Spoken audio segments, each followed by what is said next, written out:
The right to offend is not some pesky little part of freedom of speech that we have to put up with. It is the heart and soul and lungs of freedom of speech.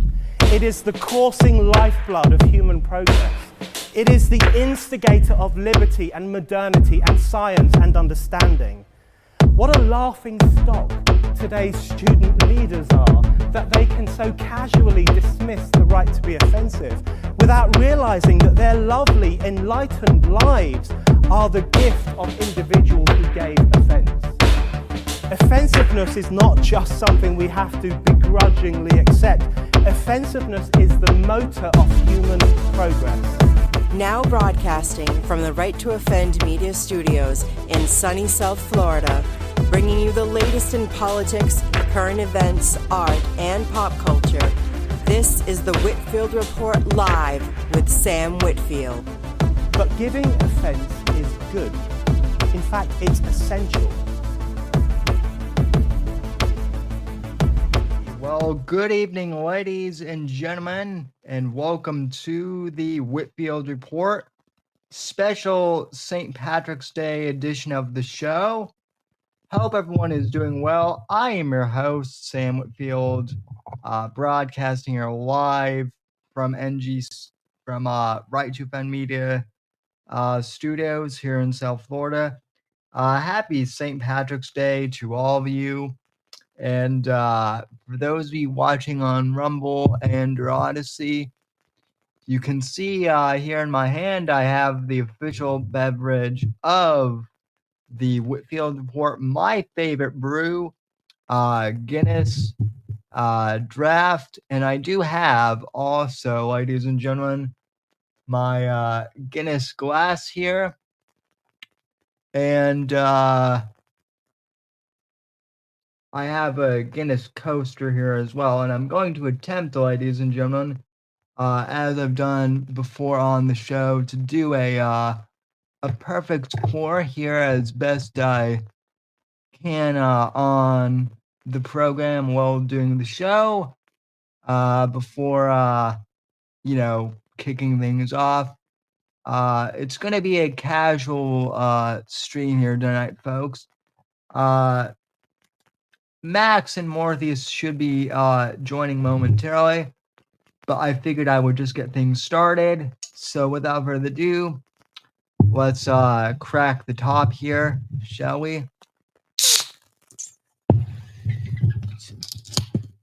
So, okay.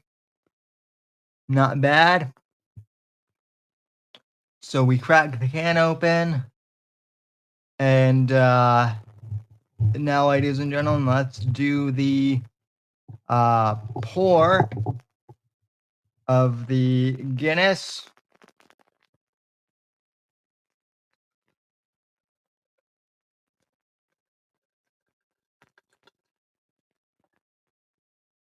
So all of you folks can see here. I'm tilting at 45 degrees, and then once it reaches the harp here, gonna even it out. And yeah, there you have it. An almost perfect Guinness pour, I would say. Now I'm gonna let that go for a bit. And yeah, so gonna sip on that for a bit tonight. I usually don't drink on the show, but it is St. Patrick's Day, and it's also a little over 2 weeks until the launch of Night of the Vigilante, which I don't have my copy here with me at the moment, but I'm sure once the other guys get into the room here, I will grab that. So anyway, to any of you watching on Rumble or X, Odyssey, whatever. Cheers or Sláinte.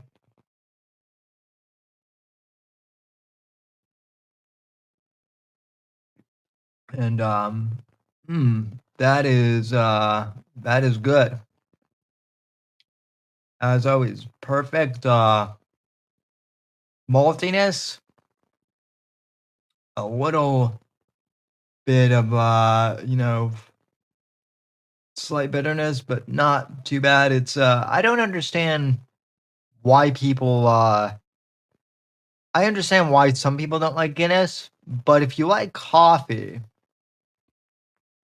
and you like drinking coffee, like black especially, I don't understand why some of those people don't like Guinness, because that's what Guinness tastes like. It's like very kind of like sweet, natural coffee to me, at the very least. And maybe it is because I'm Irish that I like the Guinness so much, lads and lassies. I don't know, honestly. But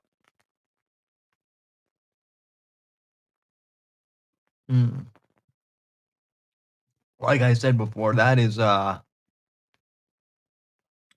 tasty beverage. And if you've read my other book series, Shadows of Deception,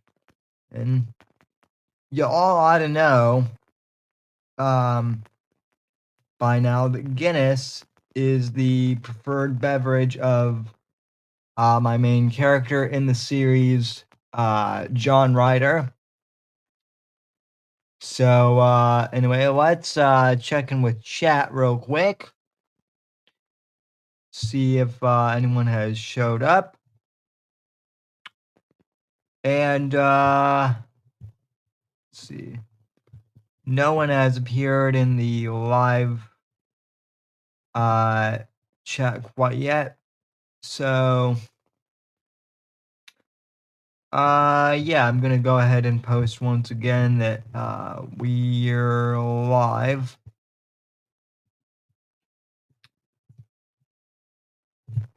And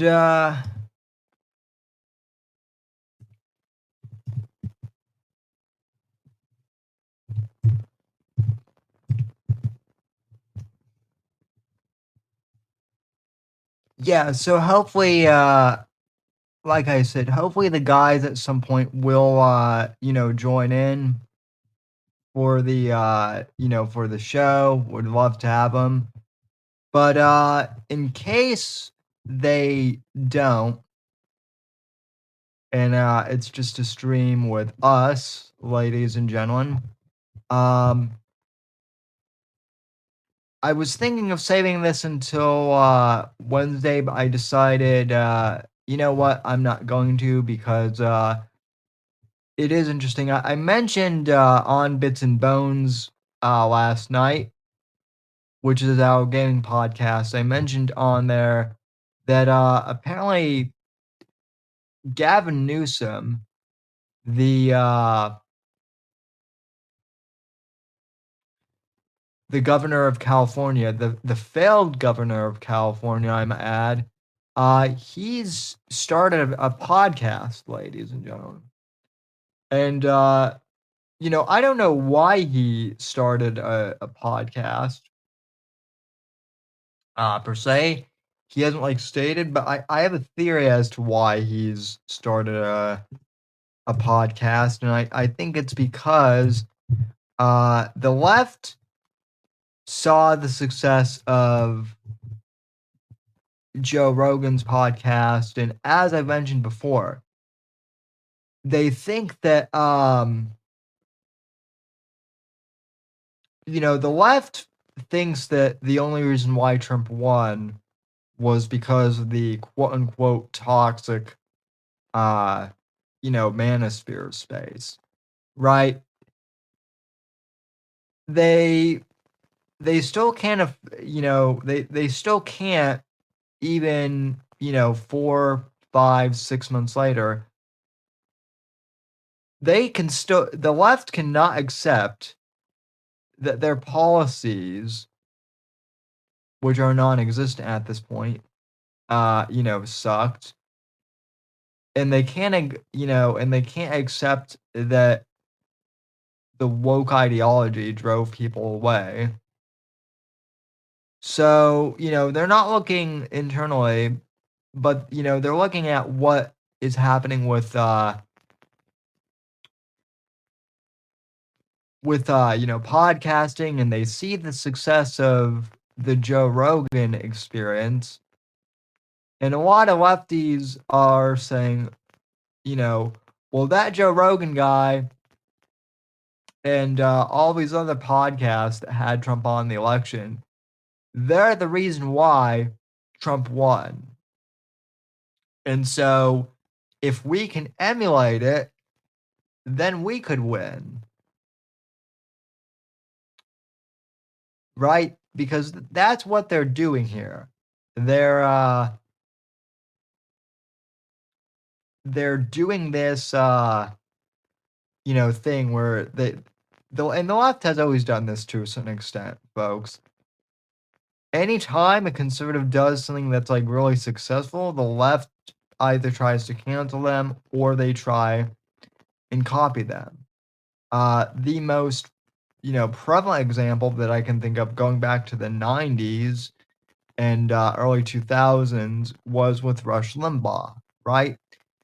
The left hated Rush Limbaugh so much, so they tried to cancel him in the 90s. There was a 60 minutes story that was a total hit piece on him, and it never, went anywhere. And so, they tried all these, slanderous news pieces. They couldn't cancel him. And, cancel culture wasn't really even a thing back in the 90s, at least not the way we think of it now. But, Rush was kind of patient zero for, I guess, the left trying to cancel someone. Well, then in the 2000s, the left decided, okay, we'll stop, fighting Limbaugh and trying to get him canceled. But, I know what we'll do. We'll create this thing called Air America. And, Air America was basically like it was basically like the left wing talk radio network. So so whereas like there was Rush Limbaugh, Sean Hannity, and Mark Levin, I think you had like, I think Rachel Maddow like had a show, like a radio show on there. Keith Olbermann and, I can't remember who the third guy was, but point being, they tried to create like a talk radio network and it failed. Now the left did, and I've chronicled this before. They were successful with social media for a long time, whereas conservatives could not figure out like for 2 election cycles. During the entire Obama administration, conservatives could not figure out like what social media even was. It was a foreign, alien entity to them, and it bit us in the ass in both 2008 and 2012, respectively. That all changed, of course, in 2016, right? But then Trump's latest, comeback with the 2024 election, podcasting and independent media was a huge part of that. And not just for Trump, but also for people like, Bobby Kennedy Jr. and Tulsi Gabbard, people who, both of whom would eventually end up, joining the Trump administration, right? And then you also had, again, I mentioned, obviously Joe Rogan is, the most prevalent, I guess, voice in the podcasting spirit, but you also have people like Theo Vaughn and, the All In podcast and everyone else, inviting Trump on, having these in-depth 2-3 hour interviews, and same with JD Vance, and it really personalized them. And so the Democrats, like I said, they saw this. They see that the legacy media isn't working anymore. They tried at the 11th hour to get into the podcasting game with Kamala Harris, and it didn't work.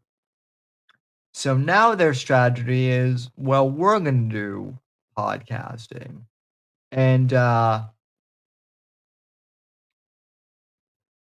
Gavin Newsom is going to be our Rush Limbaugh, which to me that doesn't really make sense, because like, putting all the jokes about Gavin being a greaseball aside, Gavin Newsom is a politician, right? First and foremost, he's not he's not a podcaster, right?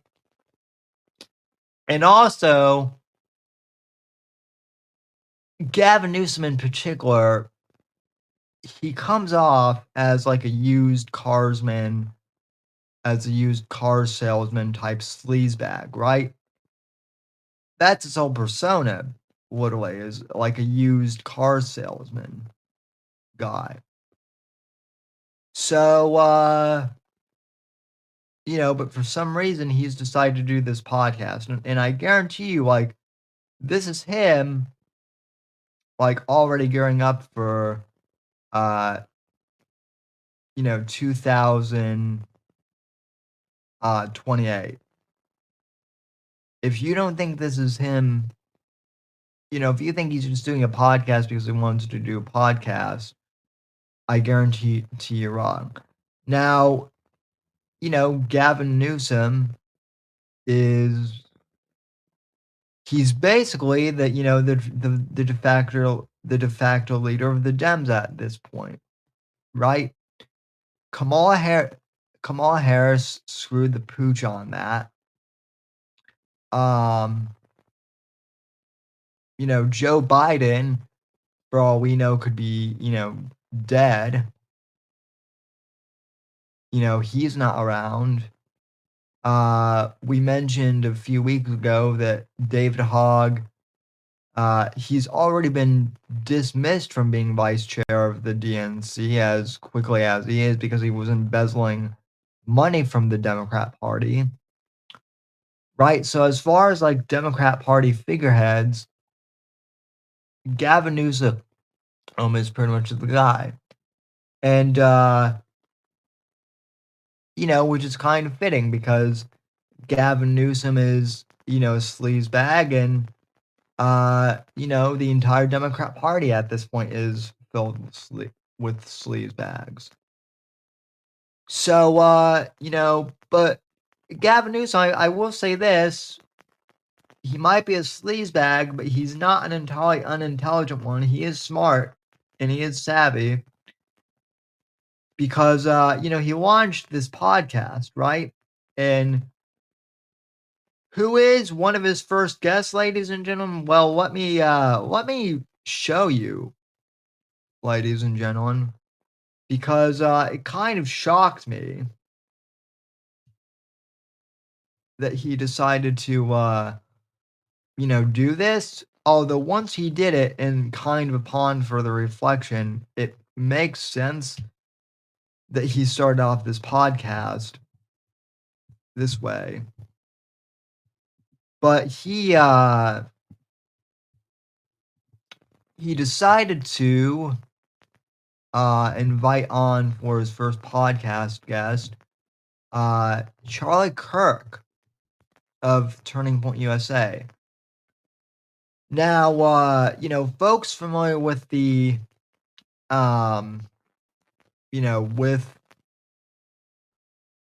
the history of my show, anyone who knows me fairly well knows that I'm not necessarily the biggest fan of Charlie Kirk out there.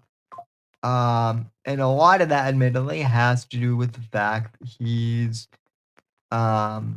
he kind of screwed over some of my friends who were working at Turning Point USA personally. And there's some dirty laundry there that I'm not going to get to on air because it's not appropriate, but suffice it to say, I don't necessarily have the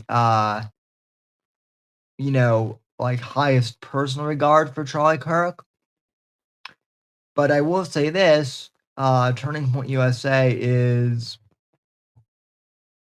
it is a decent organization. As far as like getting like young conservatives on college campuses mobilized and et cetera, et cetera. And also, whether I like or not, Charlie Kirk does have a big media footprint. And so Gavin Newsom invited Charlie Kirk on. And I haven't seen this podcast yet, but I do kind of want to go over it and kind of, analyze a bit in parts and kind of do a live reaction to this. But I know why Gavin invited Charlie Kirk on, right? And it's because Charlie Kirk is the baby boomer, the baby boomers' idea of being like an edgy conservative, which I know sounds like absurdly hilarious and absurd to anyone in the millennial or in Gen Z or even Gen X category, but it's true. Charlie Kirk, he does have these great conservative sound bites, and the boomers think, oh, this young man is edgy, right? So he's their idea of like an edgy conservative, but he still plays like really safe and and within the lines. And so, and Gavin knows that, right? So, Charlie is kind of like a liberal's idea of like safe edgy. He's edgy, to some, but he's very safe. And basically when I see this thumbnail here, ladies and gentlemen, basically this specific episode could be called A Tale of Two Grifters. Because that's what I see here, ladies and gentlemen. I see two grifters on a stage together, right? And so what I'm gonna do is let's I've not watched this, ladies and gentlemen. So what I'm gonna do is I'm going to click on this, and I'm sure that we will be I'm sure there will be ads, but I'll skip those, and we're gonna watch this and see what happens, right? So okay, skip ad.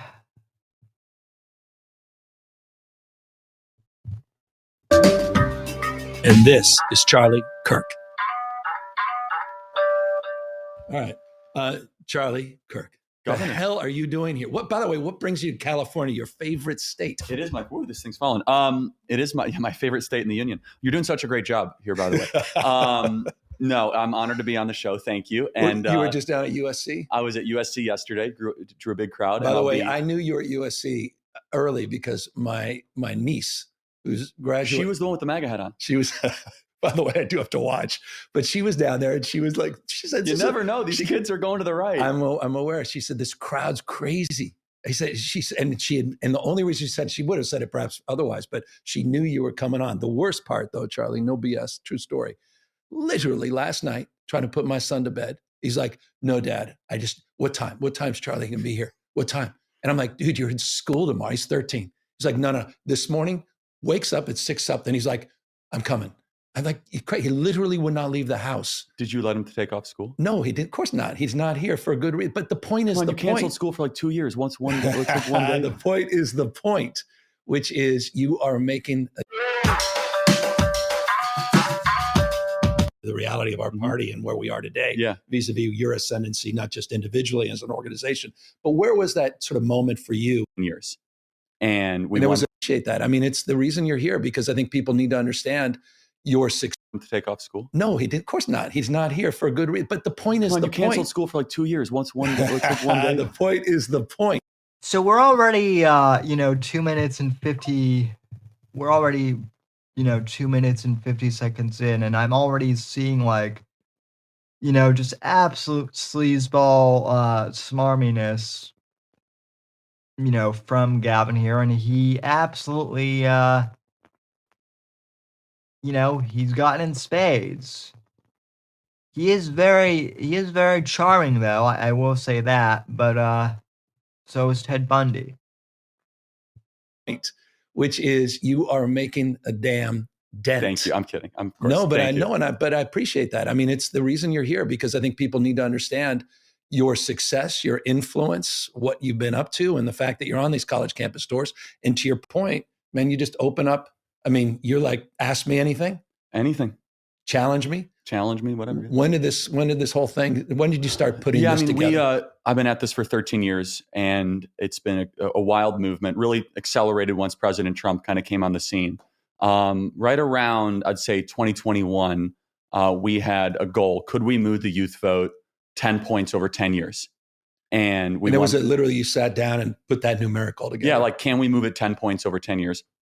Ish, approximate. Yeah. Because our whole hypothesis was, and we did this alongside President Trump and his great team, was that this demographic is disproportionately to the Democrat side. We believe Democrats were taking them for granted.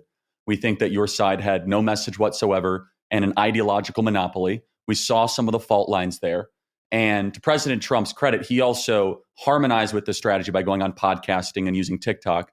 But yeah, I mean, we did it in 4 years, not 10, large in part thanks to you guys. And we'll get to that. And I sincerely get to that, because I want to stress test some of those fault lines as relates to the reality of our party and where we are today, vis-a-vis your ascendancy, not just individually as an organization. But where was that sort of moment for you? Because it's interesting. I mean, you're such a young guy, so it's not like deep biography here. It's not like 20 years in the wilderness, writing his first book, getting a TV show that was canceled, coming back. It's more just this immediacy of ascendancy. Were you always, you're sort of born and bred with an ideological mindset, or were you more open-minded and you started to realize a lot of BS was out there? Yeah, I've always been conservative. Obviously grown in that over the last, 10-ish years. Was more libertarian, I'd say, in the first couple of years, as to be expected. As I got married and have kids, become more conservative. But no, look, just one of the things we saw in the last couple of years that the Democrats completely ignored, and your side was basically not acknowledging was happening, was the crisis that young people were experiencing. Right. That, it's the first time in America's history that a 30-year-old is going to have it worse off than their parents. Right. It's a breakdown of the social compact. That's right. They are the most alcohol addicted, most drug addicted, most suicidal, most depressed, most medicated generation in history. Right. And the message that was largely being fed to a lot of young people was lower your expectations. You're not going to have the same American dream that your parents would have. Mm-hmm. And we saw this as an opportunity, especially with young men. And again, this got ridiculed a lot by the press that, they're creating this manosphere thing. Look, they're half of the population and necessary for any society and civilization to succeed, which is to have both strong men and strong women. Yeah. And we went about that in a very unique and creative way. And again, the president became a cultural phenomenon, where no matter what you threw at this guy, he rose above it. And you would even have to give him credit. I mean, 100%. facing 700 years in federal prison, states tried to kick him off the ballot. I know you spoke out against it, but California did have a faction that tried to kick him off the ballot, right? That's right. And despite all of that, of course, being shot, and that was kind of the crescendo of all of it, he kind of became this figure of an American comeback story. Yep. So he personified what a lot of young people, especially young men, wanted back in their politics. Okay, so one thing I want to point out here, and I'm going to jump forward here a little bit in parts. Like I said, I'm not. My goal is not to play the entire thing, but one thing I'm noticing, right? Newsom is really trying to play himself off as the, he's trying to play himself off as the party moderate Democrat. He's not a moderate Democrat by any means whatsoever, ladies and gentlemen, but he damn sure is, trying to be. And so, what do you have right now? Well, Charlie Kirk is going over his story and kind of where the Republicans, kind of how Trump won. And Gavin is doing the thing where he's nodding and saying yes a lot, basically. He's smiling, he's looking very, agreeable, right? And so he's not, screaming and foaming at the mouth like a lot of these social justice, like a lot of these far left, characters are now, right? He's, he's kind of doing the whole, he's Bill Clinton, essentially. He's charming. And he's really using that to his advantage. So I kind of get that that's what's going on right now. And so I'm curious, let's go farther ahead. And, I'm just going to pick a timestamp. And I'm going to jump like 5 minutes and pick up from there. Right? With a card table and a big cardboard sign saying, "Debate me." Like here's some provocative So you're 20-something years and old? I wouldn't even film it. I was 18 or 19. 18 or 19. Yeah. And by the way, where does that end? And sincerely, to be able to debate anybody at any time, anywhere, and in that environment, it's you can say it's just confidence or it's just absolute, narcissism. What is it? Well, I hope it's not the other. But no, I guess it would just be, at the most charitable reading, it could be confidence. It'd also be just, some would argue with Charlie Kirk specifically, it is narcissism. Some people might say that. Again, some people could say, it is confident, like if you're being charitable. But again, Gavin is being very agreeable here, so he's positioning himself as, like I said, the moderate Democrat. Okay. Let's jump further ahead. Shall we? Because introducing Hydra Studio and Character 3. The most powerful. Or you don't trust institutions. And this has been largely inverted the last 20 years. Right. So back in the early 2000s, Democrats were low trust of institutions, Iraq War, anti-Bush, anti-NSA, anti-Patriot Act. And that's when you guys had a lot of activist spark and energy. That has been completely inverted. So the right is now low trust of institutions, where the left is high trust of institutions. We're the ones that challenge the COVID vaccine. We're the ones that think that public health authorities might have lied to us during COVID. Right. We're the ones that don't necessarily believe the government when it says that we should keep on sending money to Ukraine.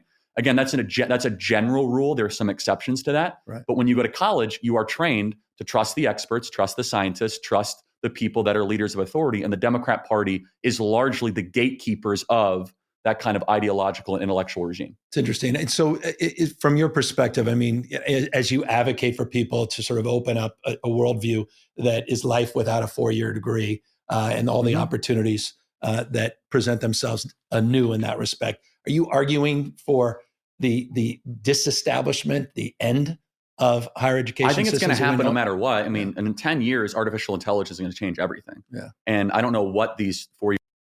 But by the way, I want to point something out here, and I've said this before. One of my biggest beefs with Charlie Kirk and why he kind of irks me is, apart from, again, putting aside what happened between him and some of my friends who were unfairly terminated from Turning Point. One of my biggest kind of gripes about Charlie Kirk, and I have brought this up to him directly, right? So it's not like I'm just talking crap about him.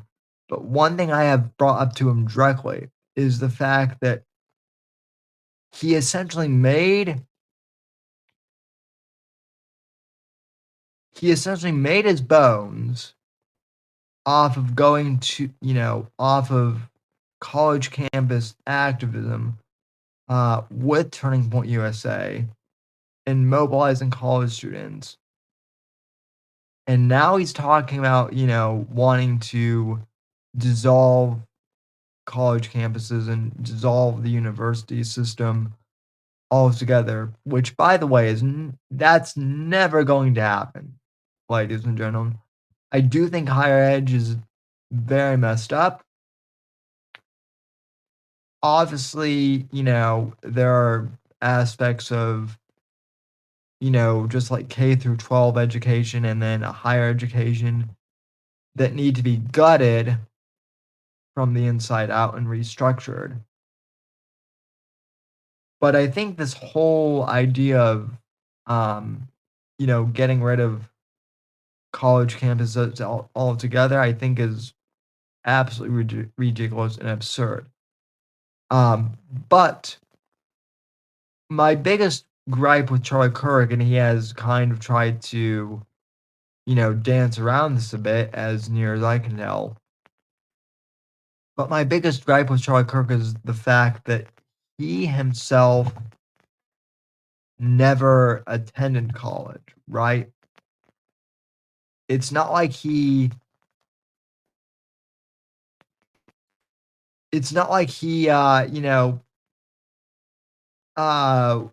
to college and then dropped out, or went to college and failed it, and flunked out, or, anything like that.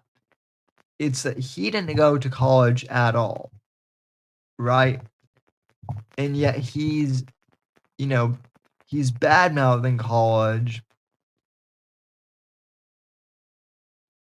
in almost the same way that like a regretful graduate would. And for something like, college, and I'm wearing my USF colors today. I'm wearing my USF t-shirt, Go Bulls. I'm an alumni. I had a good experience, in college. For the most part, I had my struggles, but it was overall positive for me, right? So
Okay, apparently my mic got muted.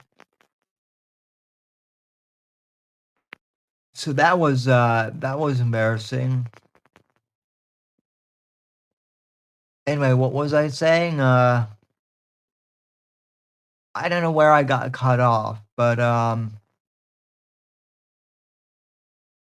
anyway, as I was saying, ladies and gentlemen, or trying to say, my biggest critique with Charlie Kirk in what he's bringing up college campuses is he wants to he kind of wants to resolve the college campus system while simultaneously like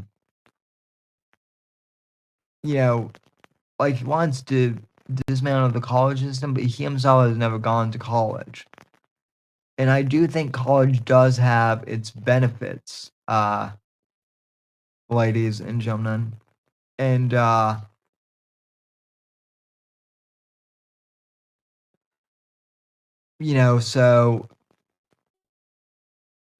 Shmuel and I have both talked about that before, right? We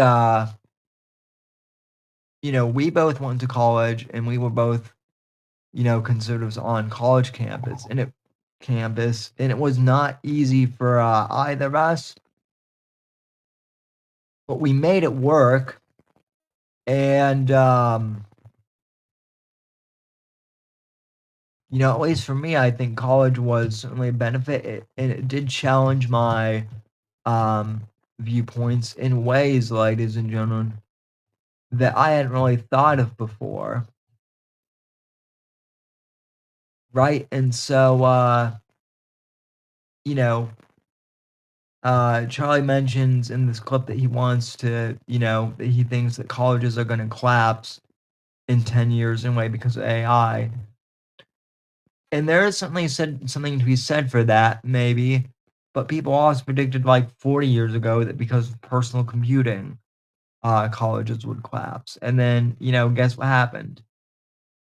Higher education just ended up adapting personal computing, right? They're going to do the same with AI, and colleges are not going to go away anytime soon.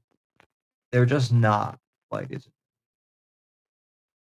So continuing on, and by the way, hello to Joe and to Roman, and yeah, no, I don't know what happened to Max and Mortheous. We were supposed to have a whole panel together, but apparently it's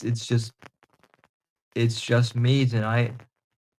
Joe, if you want the link, let me know and I'll DM it to you on Twitter. But if you can't, if you've got the kids, or something, I understand that too. But yeah, so Charlie has the cockamamie idea that he wants to, that like higher ed is going to disappear, and Gavin is just being a charming slime ball as always.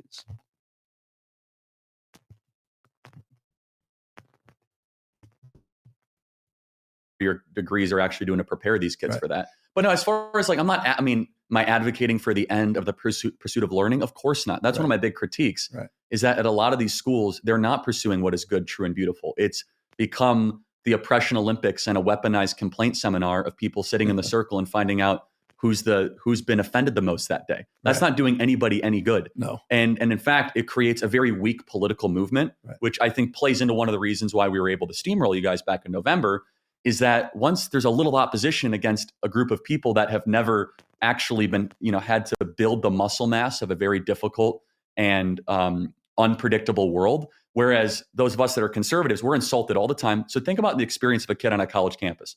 They say they're graded differently because of their views. They may or may not be right. I think they are. But they're definitely in the ideological minority, right? You wear a Trump hat on a college campus, at least until we came around. That was like a big sign of cultural rebellion. So you have two choices. You can either stop fighting for what you believe in, or you become really tough. Yeah. And you create that muscle that allows you to then carry and shoulder a heavier burden. Right. And so just, and I don't want to belabor the issues of the establishment plot called higher education, as some have, not you, referred to it, though maybe you align yourself. I wrote a whole book called The College Scam. So it's sort of, again, I think that book is kind of BS because, again, he's never gone to college. And you can say, oh, Sam, he might not have gone to college, but he makes some good points about how college was a scam. He might have. But that's like me, ladies and gentlemen, just to Hello, make Mr. Sam. Just make the point. That's like me writing a book, Evening Tim. That's like me writing a book about, like, running a marathon without ever having ran a marathon before. So yeah, that's my biggest critique of Charlie Kirk here, is specifically when it comes to higher education, is he's critiquing it without ever having done it himself. Tim, how are you doing tonight, sir? I'm good. I'm on lunch break. Oh, okay. So you're just on break right now, then? Yep. Just kind of hanging out. Awesome. Just want to go ahead and say hello. I mean, this is St. Patty's Day. It is, and in Sláinte to you, good sir. So, Wish I have a drink, but unfortunately, I don't think it would be a good idea to be around having a drink while I'm at work. well, I mean, St. Patty's Day is falling on a Monday, too, so, that always makes things a bit, interesting. But, anyway, so I'm going over this whole, podcast with, Charlie Kirk and Gavin Newsom, which I hadn't seen before, but I'm kind of watching in real time. But Tim, I mean, you mentioned Charlie Kirk on Bits and Bones last night, so what is kind of your opinion of Charlie Kirk as a whole? I mean, there are some things that he gets right and some things that he gets wrong. I mean, I might have actually said some pretty harsh things, which, whatever. But I really do believe that some of the new right just seem like they get, like, way too, like, much more bigger for their own britches. They get way too prideful. They get way too more arrogant, and Yeah. I mean, Well, I mean, I don't think you've said anything any more harsh than I've said. I mean, like I said a minute ago, like I think I think he's a grifter, and I think kind of the fact that he's that he's like complaining about college, and he's made a whole he's made a kind of a whole career off of pointing out the flaws of higher education, which, again, some of them may be valid for sure. I'm not saying that he's completely wrong on everything, but the fact that he never went to college, right? And he'll say, "Oh, that makes me smart." Well, that might be the case if he were like in a trade school or something like that, right? But he never went to college, and then his whole entire business is going on college campuses to promote conservatism. So to me, it just that's seems true. So to me, it just seems like deeply hypocritical and kind of like stupid, to be honest, to be like, critiquing something that you've never, participated in yourself, honestly. So, There is a huge distinction. There's a huge distinction of like, hey, I think there could have been better things, like especially for people to do in the trade schools rather than into college, because I do believe that college it kind of it's a good thing for some, but it's also sometimes a bad thing for others. Yeah. Roman in chat goes, yeah, he goes to college every day. Well, that's true, Dip. But like he's not an actual student. So like, Charlie Kirk is basically the guy who is like, who's in his 30s, and he's in his 30s. And he basically he wants to go to college. Pretty much for just the chicks at this point. And although he says he's faithfully married, I don't know. But yeah. And Joe, I see your thing, so I will send you the link to join, sir. So let me copy the link here. But yeah, it's just it's ridiculous, and then so you have Charlie Kirk, who's kind of being a grifter, and then you have Gavin Newsom here. His whole bit is like he's trying to appear like he's Mr. Moderate, Democrat all of a sudden now. So let's see. And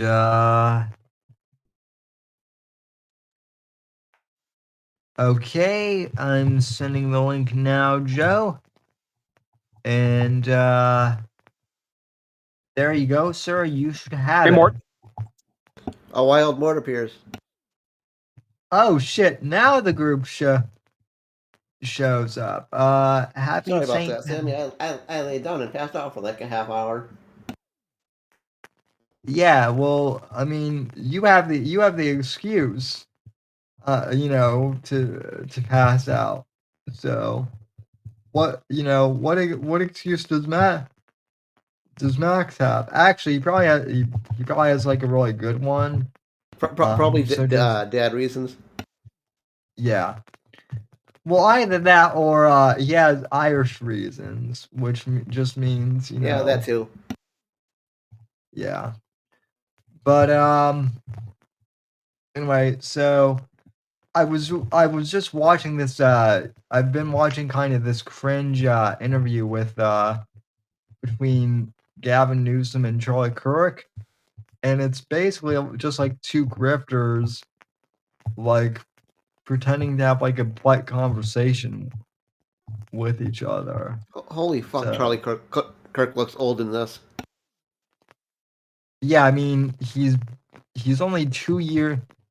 Charlie Kirk is only like 2 years older than I am, and yeah, he's Fuck, he looks older than me.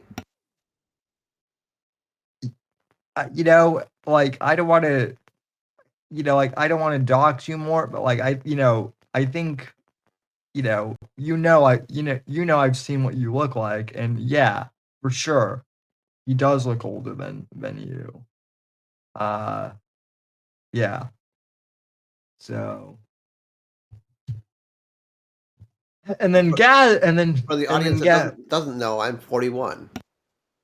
Yeah. How old is this ass clown? He's like 32. So. 30, yeah, he's like fuck 32. him. He's a millennial bitch. Yeah, and yeah, you're right. He is an asswipe, Sam. By the way, that's what I want to come in and say, that he is an asswipe. Yeah, well, but you'll find that a lot on the right. Well, I mean, so I can't really get into like too many specific details, but like, we don't have all night. Well, I can't get into too many specific details for non-disclosure reasons, but essentially he fired. So like two of my friends used to be like, they used to be like very high up in Turning Point USA's hierarchy, and basically, like they weren't fired, but they weren't like fired, but they were laid off, and the reason unceremoniously let go. Yeah, and the reason they were all Go get in your bed. and the reason they were all unnecessarily let go, well, it's because in All right, Grand I got to peace out, y'all. Have a good day.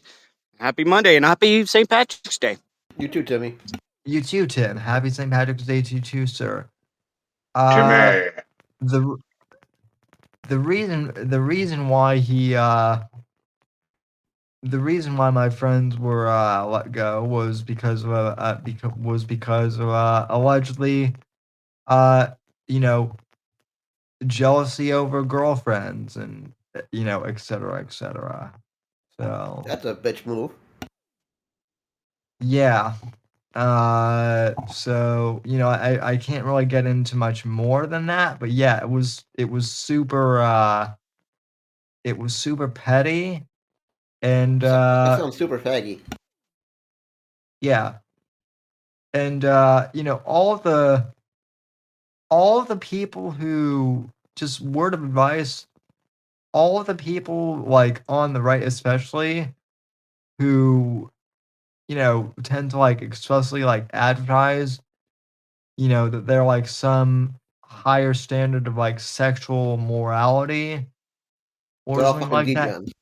Yeah, usually all of them are like the most degen people ever. And as much as more I give like Horny Craig shit, like he is more moral than any of these other like like NoFap or TradCap. And that's why all of these fucking fags on the right that when the sexual scandals do come out, why it's so goddamn damaging, because they pretend to be moral fags.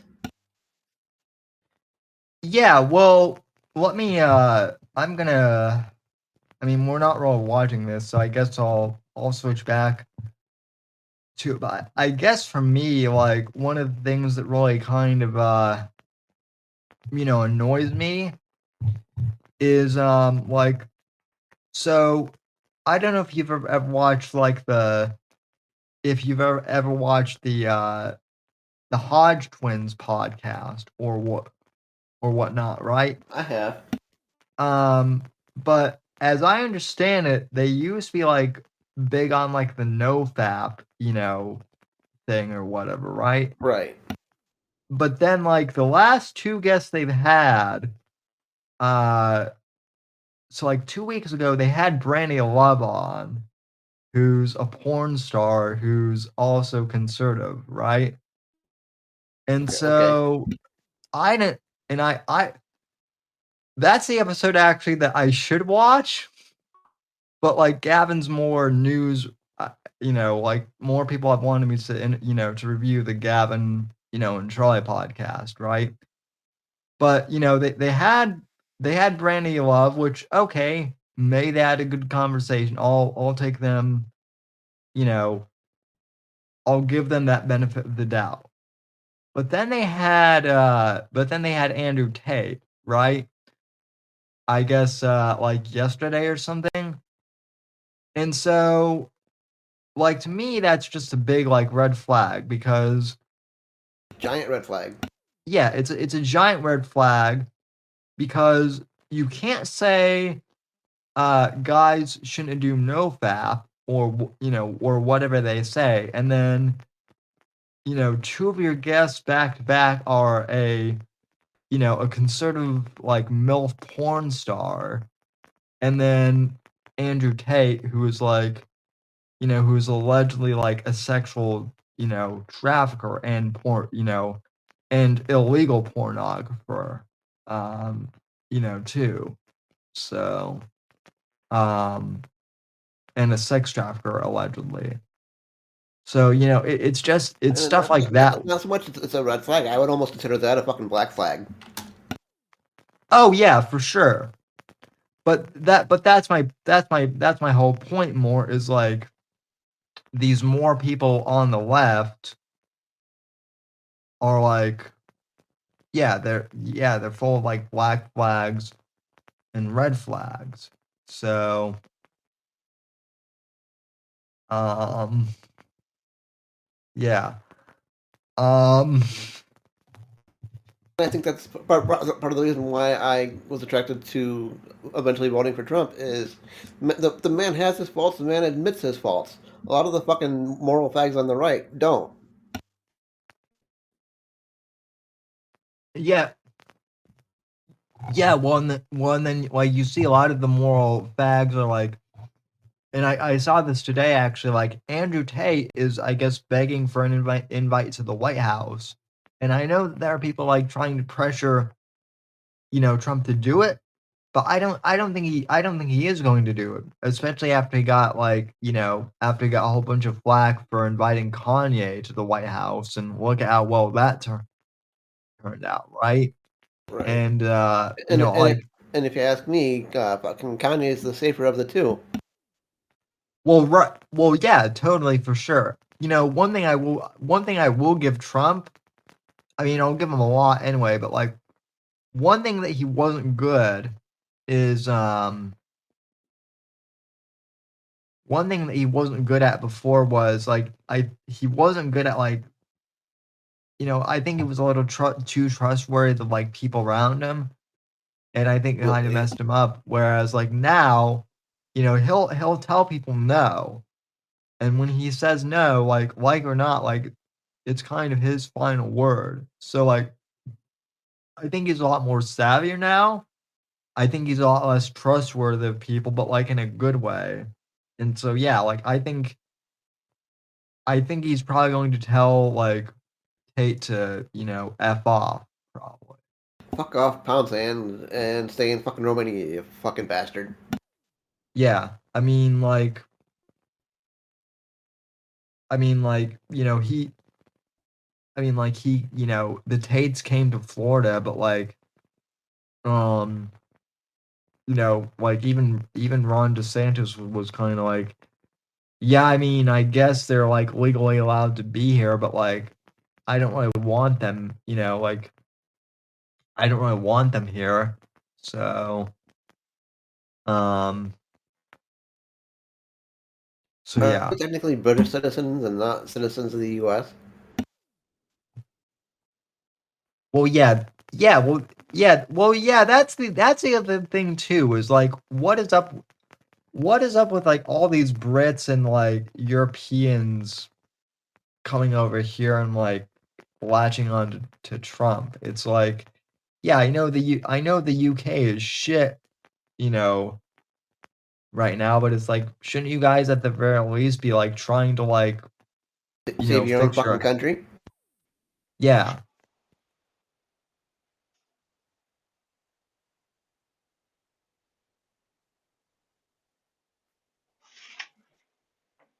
Yeah, totally. Like I know, and I know conservative Brits too, conservative by our standards, but like they're not they're not big enough figures to like really have any influence over there.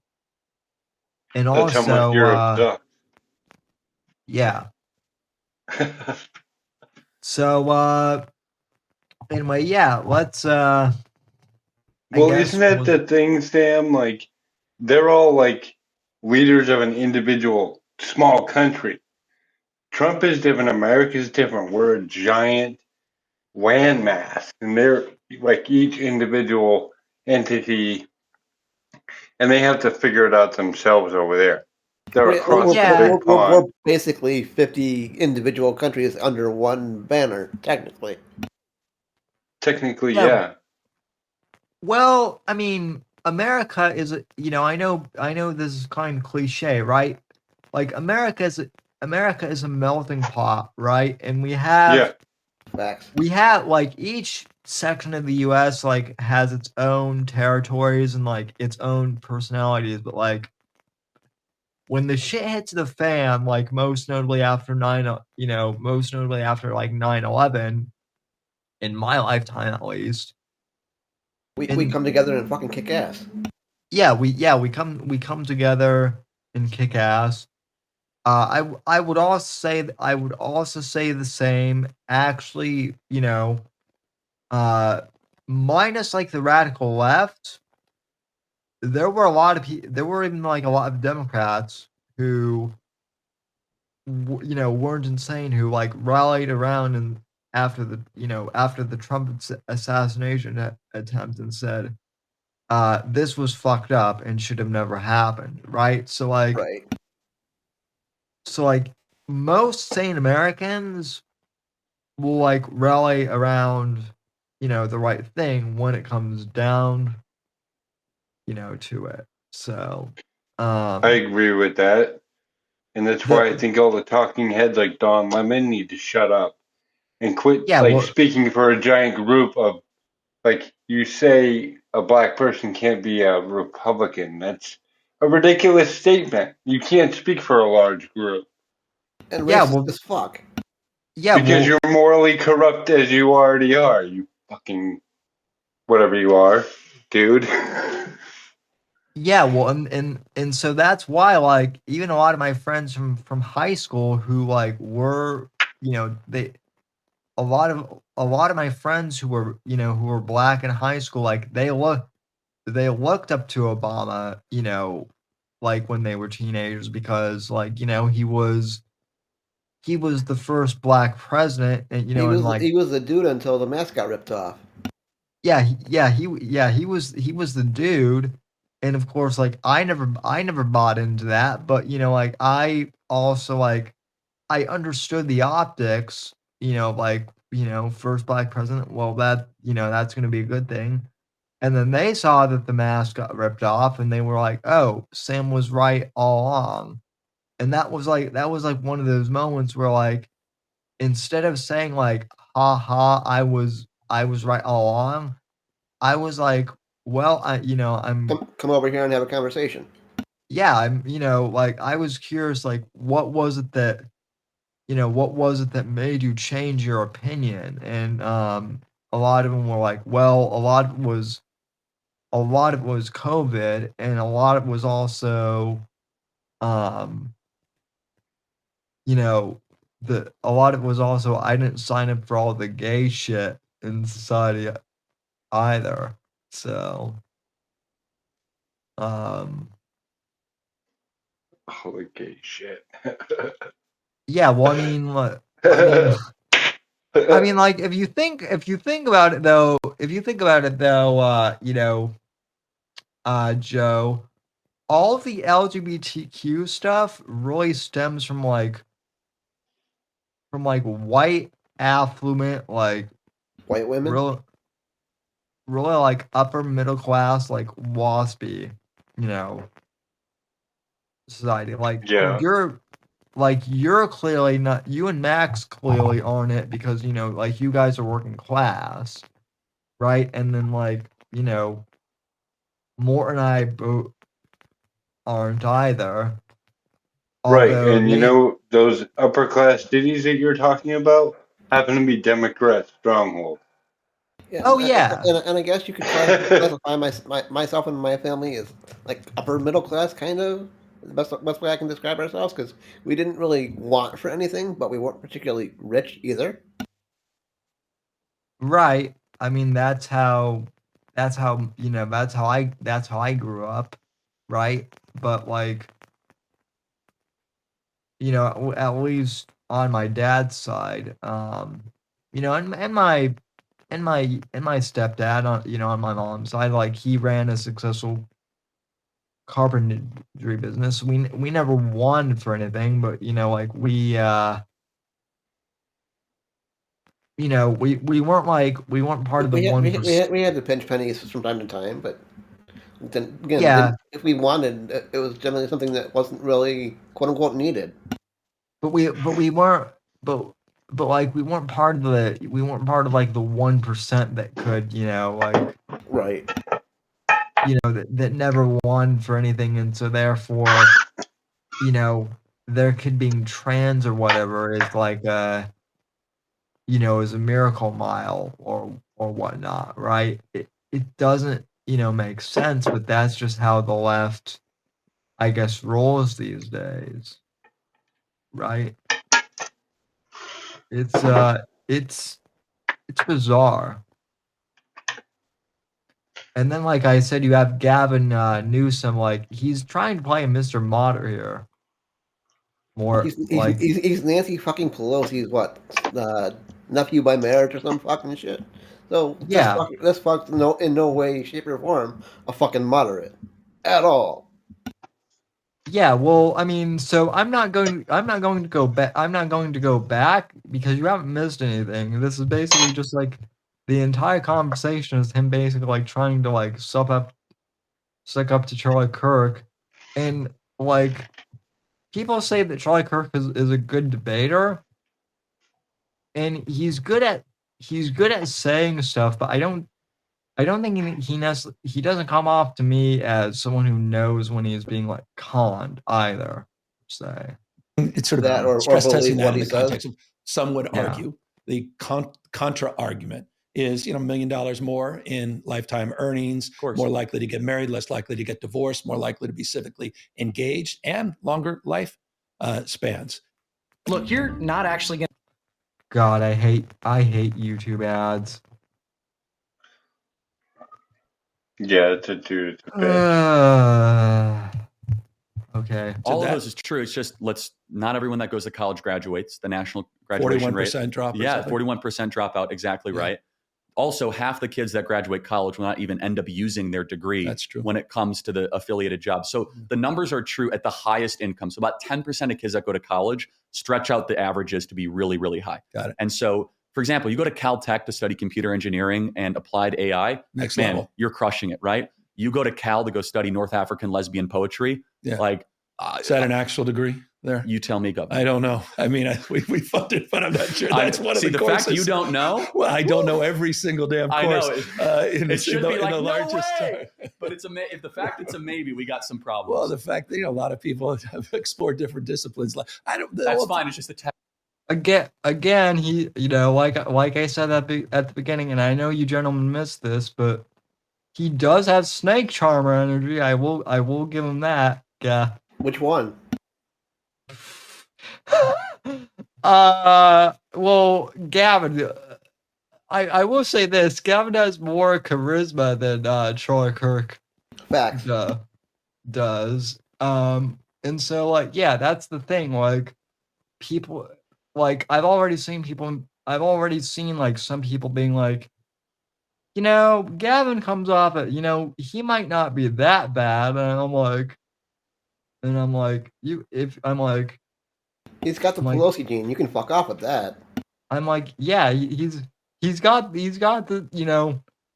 Saul Goodman, snake charmer, used car salesman thing going. Like, also though, people do have really short attention spans these days.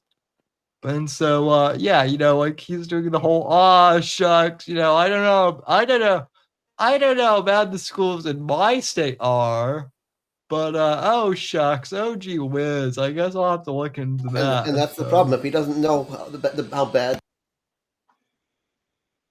and that's the thing. If he doesn't know how bad the state, schools in his state are, he's not fucking paying attention. Right. But anyway, so like I said, I'm not gonna go into I'm gonna jump around here. So I guess 23 minutes in. Let's see if this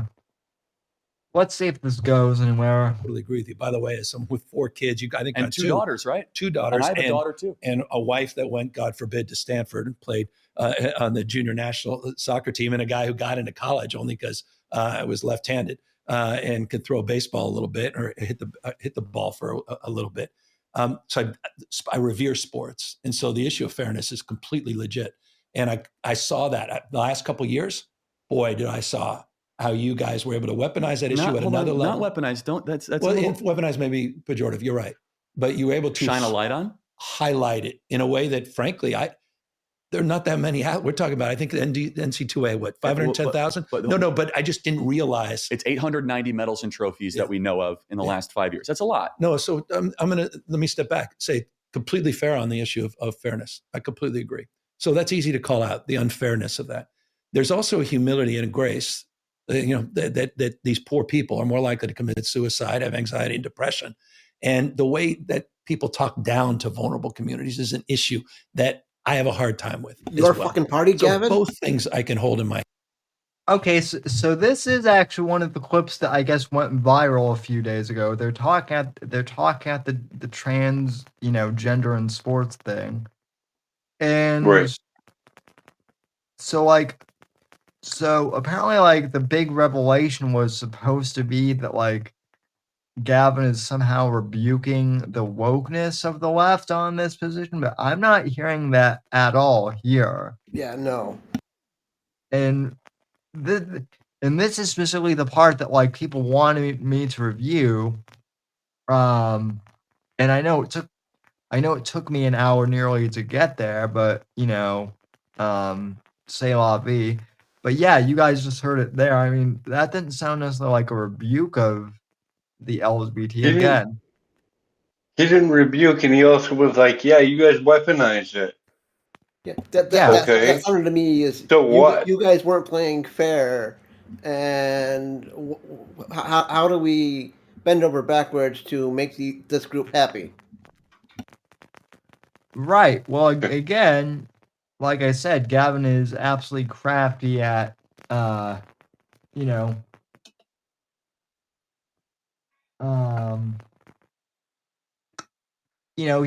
he is very slick with his wording and the way he, not even so much his wording, but the way he says something, his mannerism and his presentation. So. He's a politician. You have to be like this to be a politician. They're all like that. Well, I mean, and that's why Trump's so refreshing is he doesn't speak like a politician. He doesn't speak from both sides of his fucking mouth like this fuck does.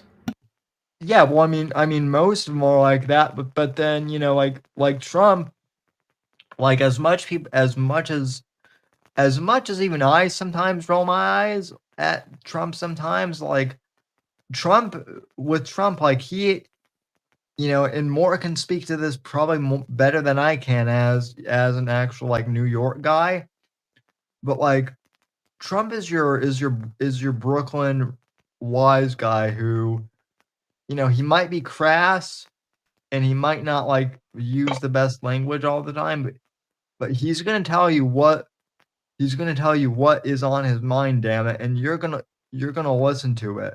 You might not fucking like what he says. Exactly, Sam. He's the typical New Yorker that's gonna tell you exactly what's on his mind, how he knows how to say it, and he's gonna tell you where to shit as he's done.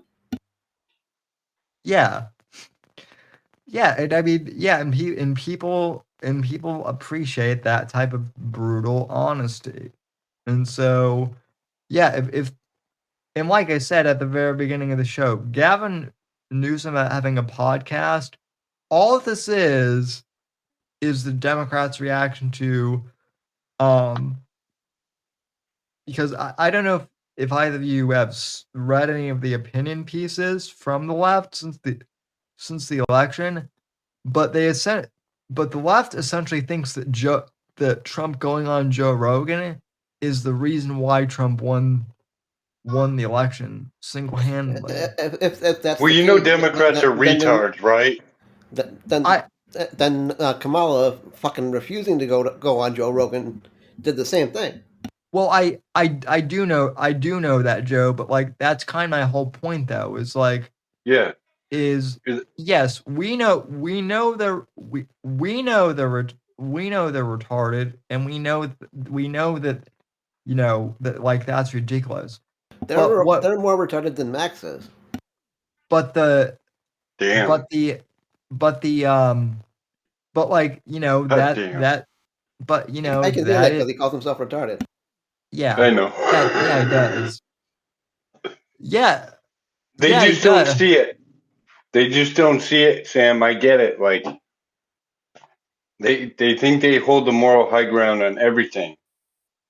And it's also it's their coping mechanism, right? So like, Yeah. so their whole and they did the same thing with Rush Limbaugh in the 90s, right? So what they're doing now is they're basically trying to make, I guess, Gavin their Joe Rogan, now, which is hilarious because Well, they already have a Joe Rogan in Adam Carolla. He's their guy. He'll defend Democrats to a degree. He already took down Gavin. I don't know how this guy ever got in office after that conversation. Well, no, I mean Adam Carolla is actually like Adam Carolla has been conservative for a while though. Well, yeah. I mean, at first he was like, and then he started. Didn't he kind of like start waking up and realizing that they're all shitheads? Yeah. So did Joe though. Joe was a liberal until like they started like pushing all the Gamergate stuff in like 2014 and all the cultural weirdness, right? And I think it affected Joe Rogan too with the trans athletes because he knows about that situation, like what muscle mass with guys and girls and how they're different. Like you can't debate him on that. Got it mixed up there, Joe. Adam Carolla's not the crazy ass lefty liberal. It's fucking Jimmy Kimmel. Oh yeah, that's true. There was at one point I knew about Adam Carolla, and I always thought he was kind of a Hollywood dick. But then, kind of looking into it, a couple years into it, I was like, yeah, he's really not that bad. Well, I mean, it is understandable why you might think that, why you might confuse Jimmy Kimmel and Adam Carolla because they did work together. They did work together on that terrible show. Hey, I mean, the man was fucking hilarious. The man, hey, look, I mean, never forget the trampoline girls jumping on trampoline. Yeah, I remember. And in fact, Lord, that's gonna be my next thing in Craig's group chat. I'm just gonna bombard the group with that. With trampoline girls? Yeah. Yeah, my goal in 2025 is to make Craig admit publicly that he's a simp. I know it's impossible. I approve of this mission. But but they also said that Trump, winning the election both times was impossible. And as we have discovered since then, nothing is impossible, damn it. So yeah. But no, yeah, back to this. This was not a rebuke that I heard, but maybe a hand. How can we address this issue with the kind of decency that I think is inherent in you, but not always expressed on the issue? No, I get it. At the same time, deal with the unfairness. So you asked a good faith question, like how do we Democrats get out of the wilderness? Yeah. This one is an 80-20 issue. New York Times poll, right? That's I agree with you. We're getting crushed on.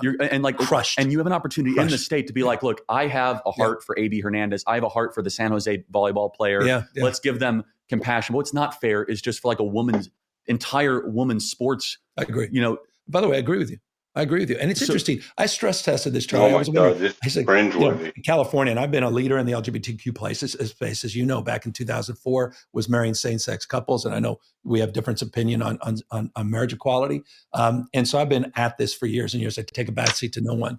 But I was actually on the issue of sports, which in the last few years has just exploded.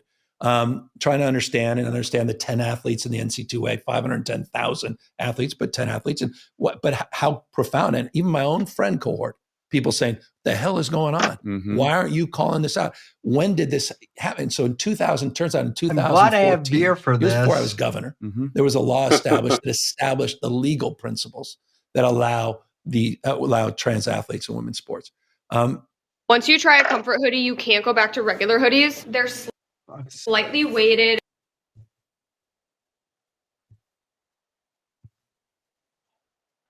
completely align with you. And we've got to own that. We've got to acknowledge it. I don't say that through the prism of politics, because you disagree with same-sex marriage on principle. And so I'm not, and by the way, I value the fact that you're not trying to walk away from that principle, because electorally, that's I'm in the minority of that. Yeah, in the minority. And I don't want to walk away from this principle because it's electoral, but it is an issue of fairness. And I think Democrats have lost that. I think that I wish that we would have done this podcast last week. Because the U.S. Senate just every Democrat voted against that bill. And I'm just telling you, like, again, I'm not one to give Governor Newsom advice. You guys are giving us an 80-20 issue that is just permeating the country. It's such an affront to our senses. And you look at these videos, Governor, because it's not just that it's, okay, you read an article about it, but these young men that are in these sports, they're throwing around girls, and it is an issue of fairness, but it goes to a broader arch narrative. There you go. Which is important. No, and this, I want to hear this. Which is this, that the Democrats, you guys will tend to view an incident through an oppressor-oppressed lens. Yeah. It's your training. So again, this is, so I guess, I don't know if either of you guys caught the beginning of my show, but I said that the whole entire reason why Gavin invited Charlie Kirk on, because that was everyone's big question, is why this guy? Because Charlie Kirk is like the boomer conservatives version of like an edgy conservative, right? But he's not actually, so Gavin can just word salad him. He's more milquetoast than fucking Tim Pool. Oh God! I had to consider that more, but you're actually right about that, and that's no, you're right, and so this is Gavin's whole. I had a conservative on, now I guess he did have Steve Bannon on the podcast, and that one I would actually be more interested in looking at actually in the future, because I actually have met Steve Bannon before, and he is like a bit more of a, he is a bit more bold, but yeah. But like I said, I mean, Gavin and that statement comes from a former Tim Pool fan, by the way. Yeah, I mean, I freely admit, I used to like Tim. Well, I used to like Tim when he used to do like when he just used to do like the daily news segments, like in the morning. Once he, that was like, as embarrassing as this is to admit, like when I first started college, and I would be getting ready for, when I would be like getting up at 5 a.m. to get to class, like I would throw that on while I was taking a shower, and that's how I would get like the morning news, so to speak, right?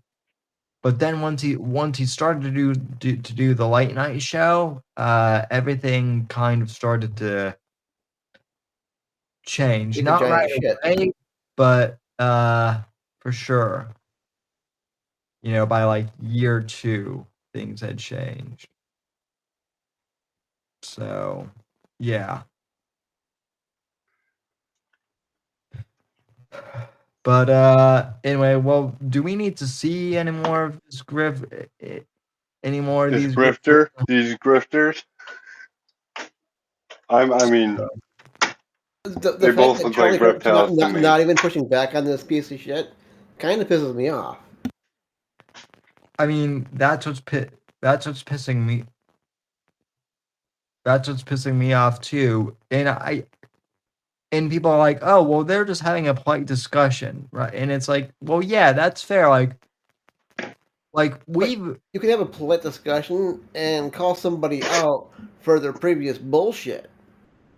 Well, I mean, like just using our own show as an example, like when we had Andrew Nelson on the podcast, like Max is I wouldn't say he's anti-cop because I think that's I think that's like I think that's unfair, just to just put Max in that category. But everyone knows that Max, I think out of all of us, is probably most critical of the police, and Andrew Nelson is, he's a former NYPD, police captain. Max and Andrew had a very polite conversation. We all did. Yeah, that conversation was great. Mort and I were both there, and yet, Max pushed more on Max pushed back more on Andrew on some policies than Gavin or Charlie have pushed back against each other. I mean, you were there more. Am I off base or not at all? Yeah, I mean, so I mean, you can have like conversation, but still push back on someone, and yeah, I'm not seeing it here at all. So, either than the restoration of hardware, shares, this is a pretty cheap, podcast setup. So, and by the way, I mean, I guess I just start doing podcasts in my living room now, since that seems to be, the format of everyone now, just to have like, these mics and a couch. Yeah, I can't stand this podcast setup, but where at least it started for me, at least the first time that I noticed it, is that fucking industry plant, Bobby Altoff. Oh fuck! Is that where this whole trend started? That's where I first noticed it. I started to notice it, like, I think it was on, like, not Joe Rogan's podcast, but who's like that loudmouth? Oh, Bert Kreischer. When Bert Kreischer started to do his podcast, he like started to do it like on his couch. And oh yeah, he set up a whole like thing in his backyard in a little shed for a podcast studio, and it was like, I don't know, Bert's a weirdo. I mean, at the very least, like, get a nice oak desk, or not even like an oak desk, but get a desk like I have, or if you can, get a bookshelf behind you like Eric Bishop. I mean, like, Eric's I don't think Bert Kreischer reads books, though. Yeah. Yeah, well, that, Bert is, a high-functioning alcoholic, too, so, like, that, there's that, too, but at least be semi-professional, I guess, is my point, so. Well, he has to be semi-professional. He's a very successful comedian. The guy is damn funny. But yeah, I did notice that podcast set. Did you ever watch the one he started doing with Bill Burr where they were like, I think it was during beginning of COVID or right before that, they were like sitting in like a set and it was like in front of a camper with Bill Burr. Oh yeah, two bears, one cave. Yeah. That's one Hollywood G title. Yeah. Which by the way, like Brokeback Mountain right there. Yeah, which by the way, Owen Benjamin used to have a podcast called that too. And then Owen like tried to sue Bert for the rights to that name. And yeah, everything kind of spiraled from there. And by the way, speaking about Owen Benjamin, or maybe Owen Benjamin, I don't know, but apparently someone's been disliking Bits and Bones videos now. Do you want to talk a little more about that? Or it literally started while we were on air last night. We were talking about what we were talking about last night with Sony and Ubisoft, and all of a sudden I see this dislike on our first fucking video. I'm like, where the hell did this come? Who the hell is this hater? And then after the show, I go through all of the videos, and we've got one dislike on every single fucking video. Wow. When prior to last night, we literally had probably anywhere between like 1 to 5 likes on all of our videos, and not a single goddamn dislike. I'm like, how the fuck does this happen? Who Cheerios did we fucking piss in? Well, I know that I believe, and it might have changed. Who knows? But I believe I linked the Bits and Bones channel because Rumble like has this channel affiliates thing where you can like add like related channels to Appreciated. So like I think I added you guys on there because like I know that someone's been like disliking all of my stuff for the last few weeks on Rumble, which even if it's a dislike, I appreciate it because it's I appreciate it too. It means they had to listen to it It's to interaction dislike on it. our stuff. So you want to hate on us? Come, bring it on. So I mean the only thing is like if people like leave negative reviews of the books on Amazon and it's not like a verified review, I will get those taken down because Amazon actually tells us as authors that we should get fake reviews taken down. So but yeah, I mean, thanks for the engagement, I guess. Yeah, thanks for the engagement. Yeah, they had to listen to do it. Yeah. Clown. But we may have a few dislikes for the report on Rumble, but we do have a 4.5 star rating on Spotify and iTunes. Nice. So thanks to the podcast gang out there for supporting us. We appreciate it. And for those of you asking about the Patreon, if I'm going to start that up again, well, stay tuned. That's all I'll say. So yeah. Other than that, how's your St. Patrick's Day been, gentlemen? It's weird since it's been on Monday. It's been doing all right. I got my green beer earlier this afternoon and just chilling out after that.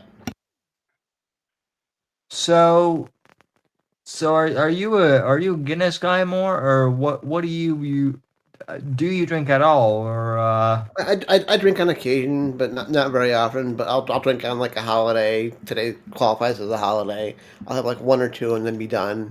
I'll either drink a Guinness when appropriate, which today's appropriate for a Guinness.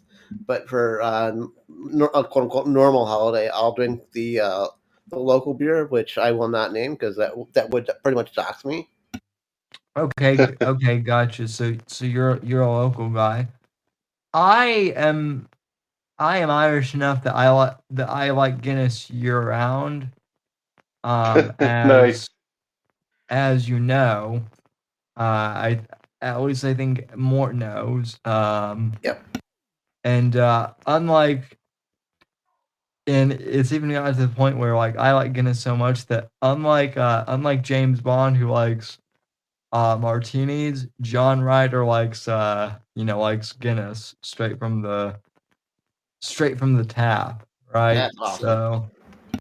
So that's canon now that my character was a Guinness guy. I think Eric Bishop did that for one of his characters in one of his books too. So that's pretty cool. But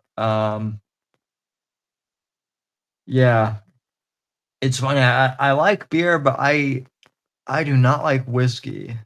I'm more of a Jack Daniels guy myself. Yeah, I do. I like Jameson's on occasion, but I'm more of like a Jack and Coke guy or Yeah, I mean, something. it's either Jack and Coke or Di Serrano on the rocks. Yeah. But yeah, I mean, or even occasionally Di Serrano in coffee. That's tasty. Oh yeah. Well, and I was also saying this because someone like even before Dip showed up in chat, someone was saying someone was saying you Guinness, and I was like, well, if you drink coffee, like you should at least like Guinness. So because I mean that's what Guinness tastes like to me, is just like black coffee. I think it's a little better than black coffee. Yeah, I can see that. But then again, I also don't drink black typically. It's been a while since I had a Guinness. And no, the last one I had was not an Irish car bomb. I do know the difference.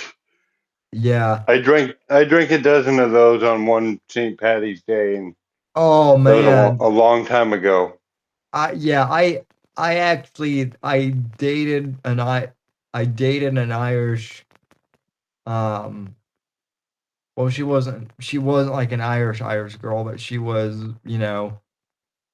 she was an Irish descent girl in college, and she she dared me to to go toe to toe with her on car bombs. I should have been sick, but I basically just like passed out and slept like all day and all night. She got mad because she got mad because she wanted to do stuff, but like I guess I was out cold. You got car bombed, dick, and passed out. Yeah, and I told her, I'm like, well, I'm like,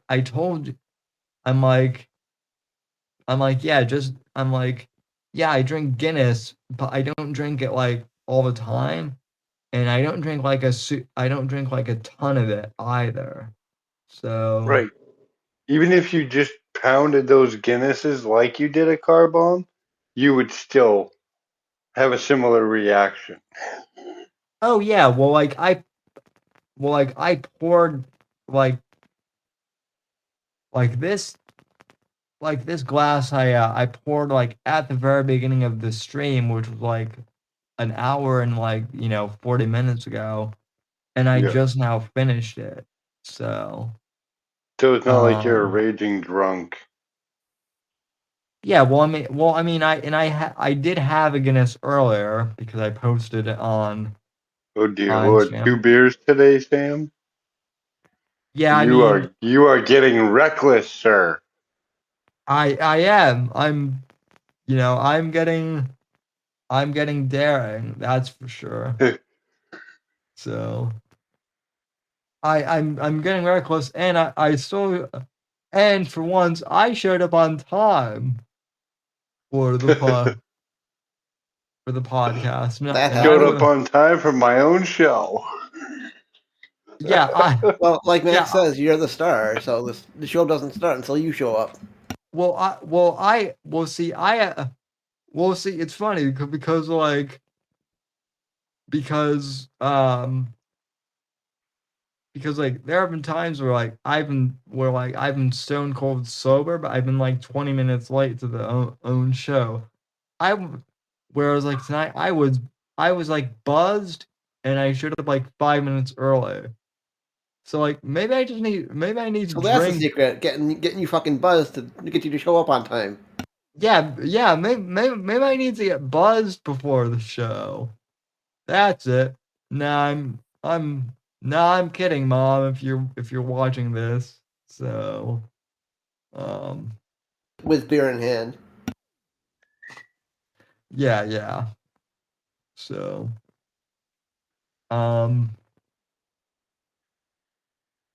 also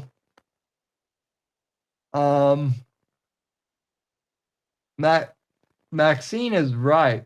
Melanie Mac is aggressive and kind of bitchy. She needs a good screw. She does. She said happy St. Patrick's Day, and then she said you can't pinch me, faggot. But she said it angrily too, and I'm like, what's with all the aggression? So I wouldn't pinch her. I'd slap her ass. yeah, and she would deserve it.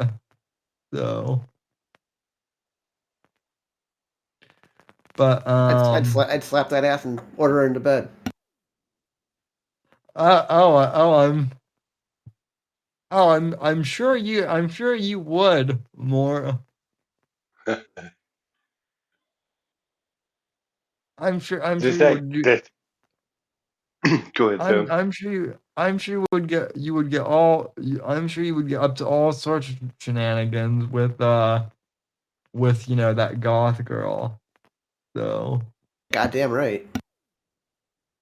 But and even also, as short as her hair is currently, I'd still fucking yank that shit.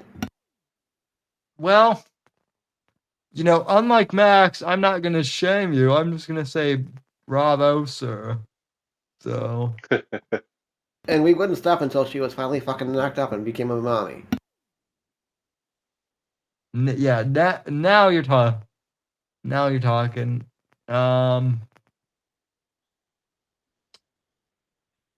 But anyway, are there any topics you gentlemen wanted to bring up as far as did anything happen in the news today at all? Not really that I saw. It's a holiday, so it's been pretty quiet from what I've seen. Yeah, I mean, someone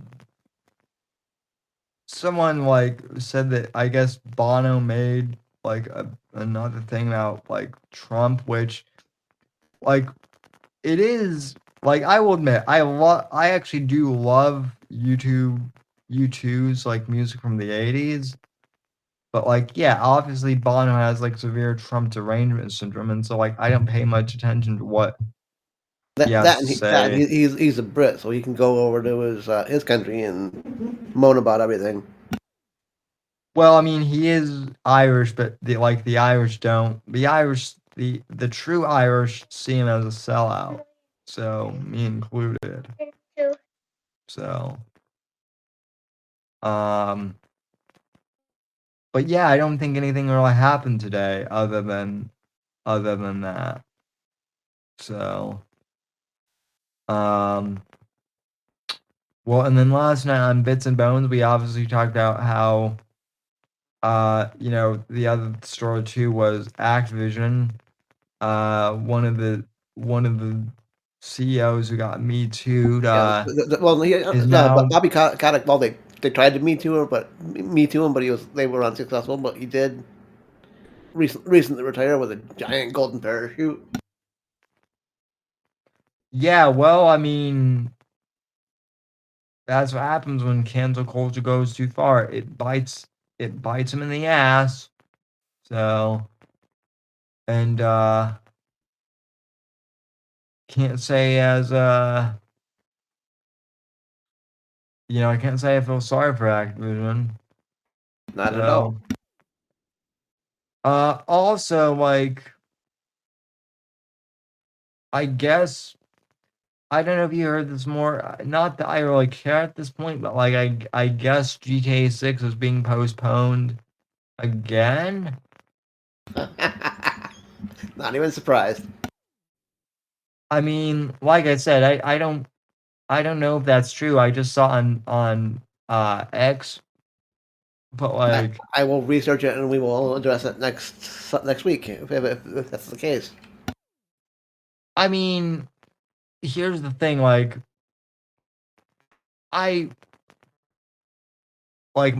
favorite GTA game is still Vice City. That's not changing. I do like. Now, I will say this. I do like GTA 5. It's a good game.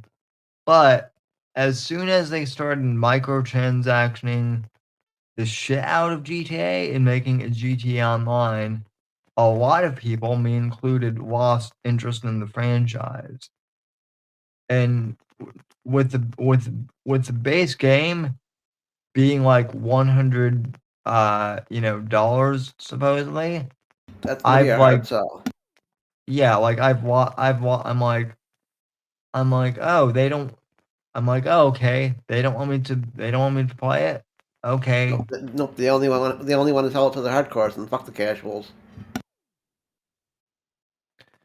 Well, I mean, the thing it was more is like I was like a hardcore GTA fan, that, like I said, of I guess the 3D era, as they called it, GTA 3, GTA Vice City, and GTA San Andreas.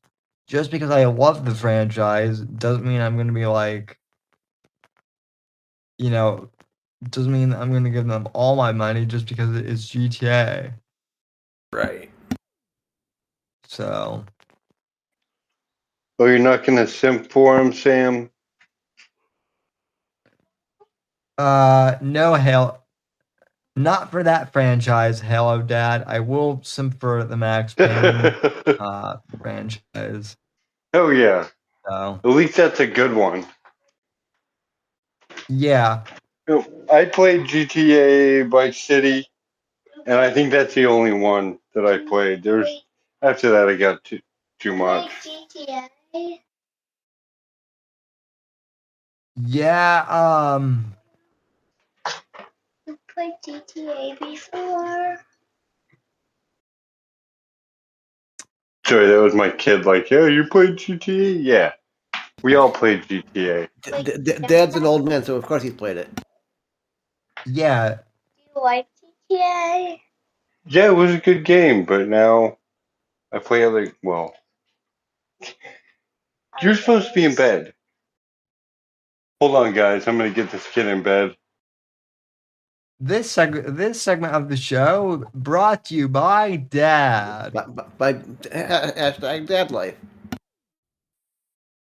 So, and shout out to Joe's Munchkin there. So, let's see. And everything that I'm currently seeing about the GTA 6 launch is sometime in the autumn. Yeah, so almost 2026 then. Right. Basically.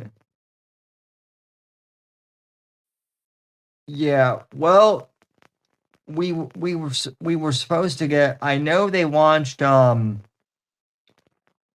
new Indiana Jones game on the Xbox in January.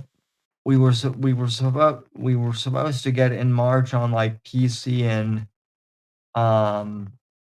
in like PlayStation consoles, but apparently that's going to get pushed back to April, I guess.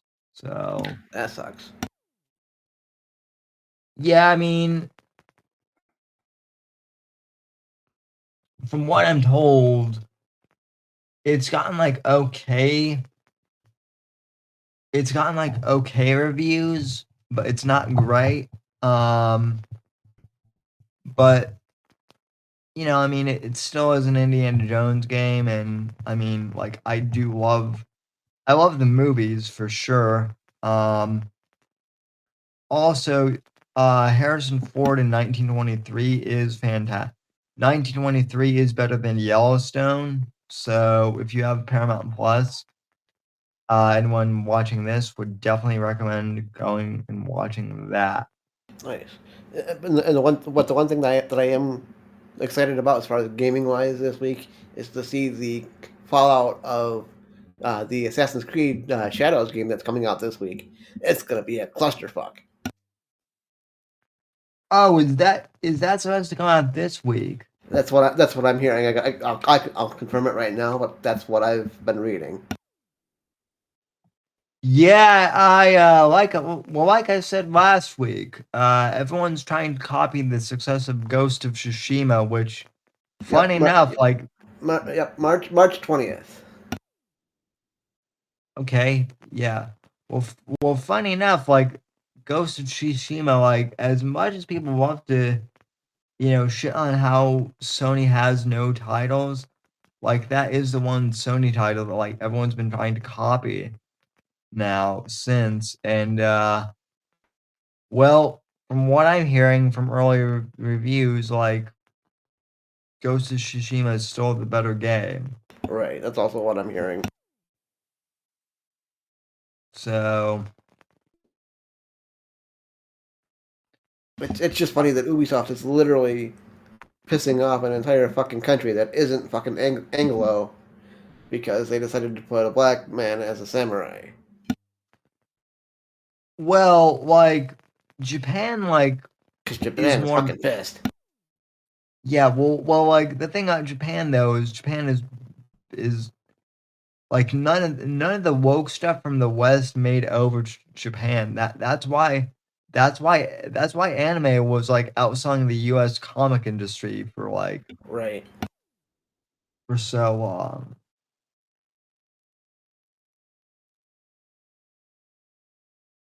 Which is sad because like, I grew up going into like American comic bookstores, but yeah.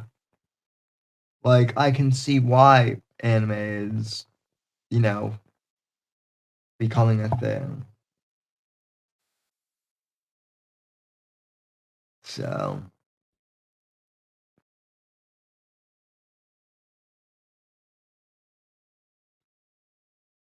I am back. Good for you. Oh, good for you, Joe. Welcome back, Joe.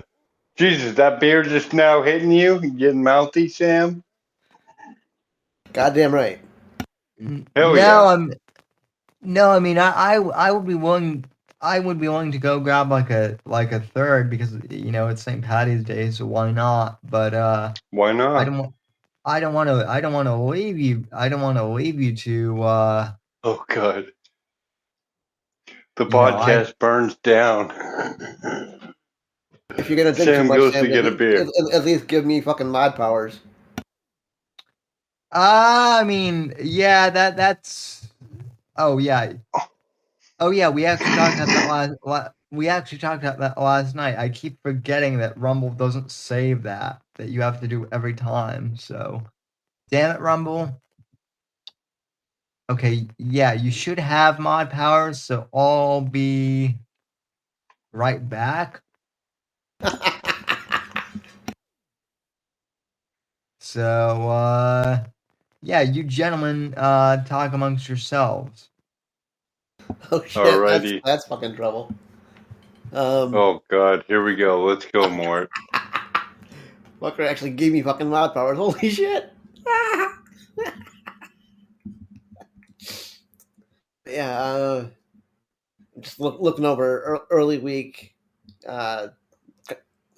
topics for next week's Bits and Bones, and everything that I'm seeing for Assassin's Creed Shadows that comes out on the 20th, it's gonna be fucking wild. It's probably gonna be our main topic on Sunday. Nice. Assassin's Creed, I never finished a whole game of theirs, but I tried playing a few of them, and I was like, damn, definitely got to put time in for that. Yeah, I played and finished Black Flag, which it's the pirate one, and that's pretty fun. I think that's the one I got for free on 360. Yeah, probably, and I have others of the franchise, but Black Flag is the only one that I've actually finished. Nice. What was the most is that the most recent one they did? No, I think the most recent one was Origins, I think.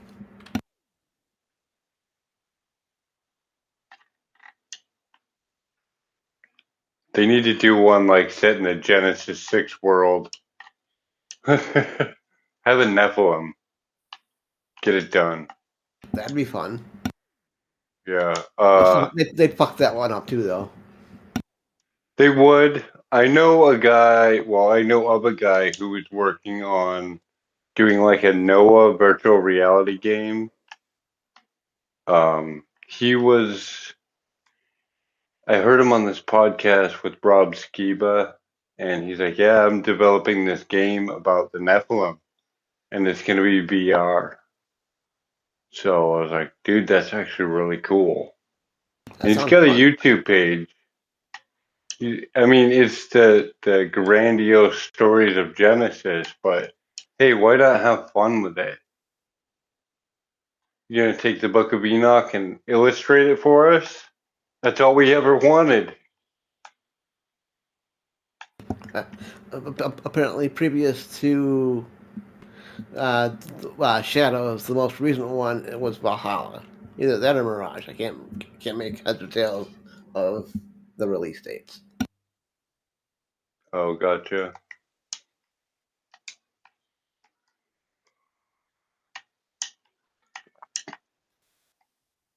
Yep, Mirage was the last one in 2023. Damn, so they're not due for another game for a while then, huh? Well, they're not, but we get Shadow this week, so 2 years between games. I'm not sure if that's enough time, honestly, but what do I know? Yeah.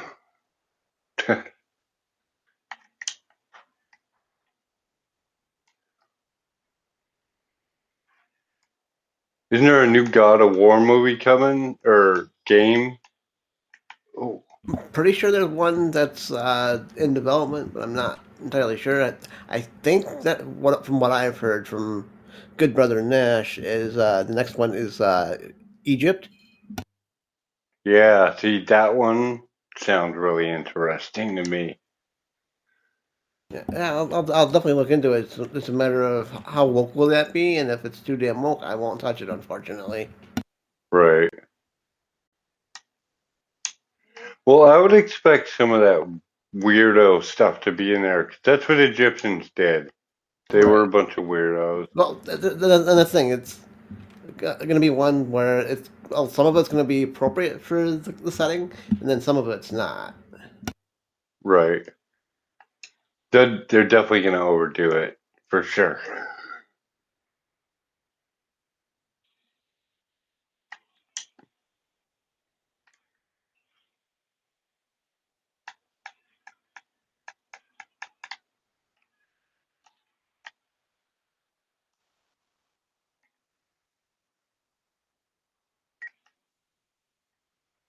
So, well, how is he brewing that beer or what?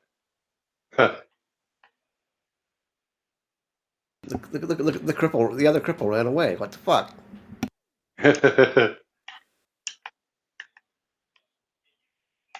Got up from the computer and fucking walked away. What the hell? I'm kind of jealous. I wouldn't mind having a Guinness.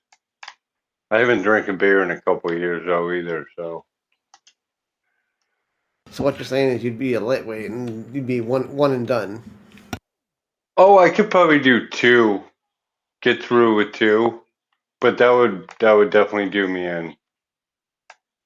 Especially Guinness. Those are heavy ass beers. Definitely, those fuckers are almost fucking meals. But they are tasty for a dark beer, and I'm not a big dark beer guy, to be honest. Yeah, Guinness is about the only one that I like. And it has to be cold. I don't know how those Brits can drink it piss warm. It's ridiculous. Yeah, I don't care what beer you're drinking. Piss warm beer is just nasty. I mean, just beyond frozen, just beyond slush, what I need. That cold to make your gums like tingle. Yeah, I can get behind that.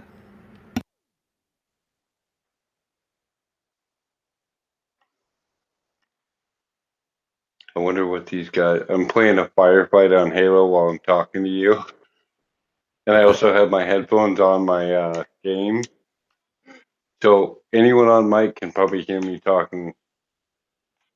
Like, what's this guy talking about? Nothing wrong with gaming talk. Just don't say the gamer word.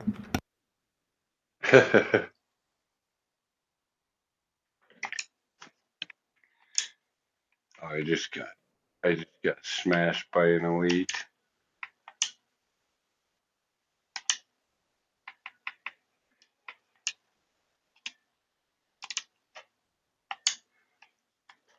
Here we go. Yeah, the last beer I drank was probably Christmas. Yeah, I had one earlier today. Like I was telling Sam, I had a nice green beer. Oh yeah. What did you use for beer? The local stuff. Oh, okay. You know yeah. You were saying that. Yeah, you know where I'm from, so you know what I'm talking about. Yep. Local's always good. I used to out in Boise. We had a couple local places, shockingly, that were decent. They had this stuff called triple pie. Nice. Oh boy. And that was good for it was like a Widmer's Hefeweizen, however you say that shit. That German beer. Nice. Kind of like a Blue Moon type. This was like Blue Moon, but better. That's cool. Especially out of the draft. That shit would mess us up. Good beer.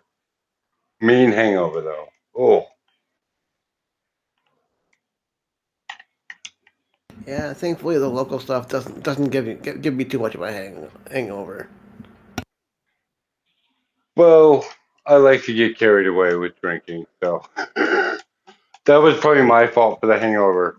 Yeah, well, then that's where I've got to be careful because my biological father's side of the family definitely known for being terrible drunks. So I got to be careful. Oh, I gotcha. Hey, at least you know to be careful.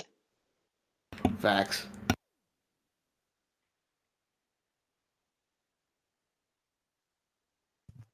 Yeah, back in Boise, I was a complete drunk. Alrighty, gentlemen, I am back, and wow, I feel bad now. Welcome back, Cripple. Why? Did you stop and take a piss too? Well, no, well, no, not yet. I heard Joe say that he was a complete drunk back in Boise, though, and I feel bad because I'm a shit.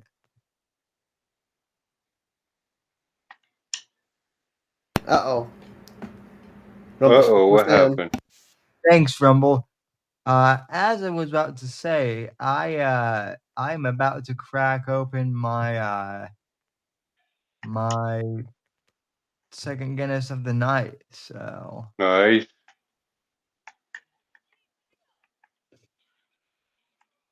And it's actually my third of the day because I had one earlier this afternoon with a buddy of mine. But it is St. Patty's Day, so as long as you started drinking afternoon, we're all good. Yeah.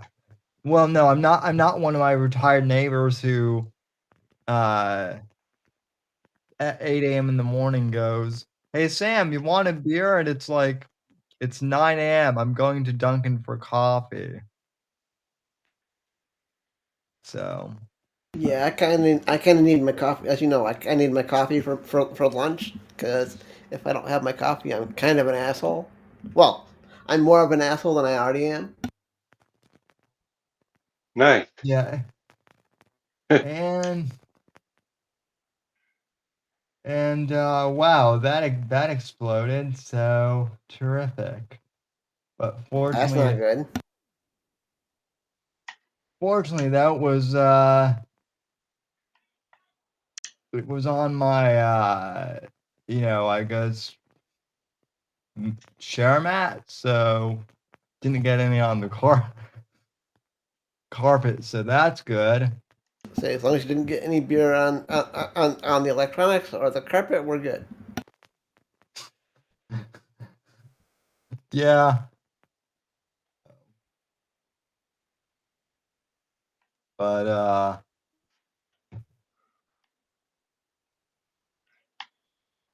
Dude, I was telling Mort, I was like, I'm kind of jealous. I wish I had a Guinness right now too.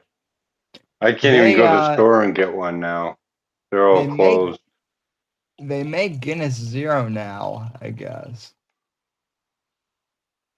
Guinness Zero? That sounds fucking terrible. What's that? What's the zero supposed to be about?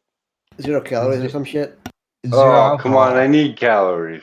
Zero. Well, what's the fucking point there? I mean, I might as well drink O'Doul's.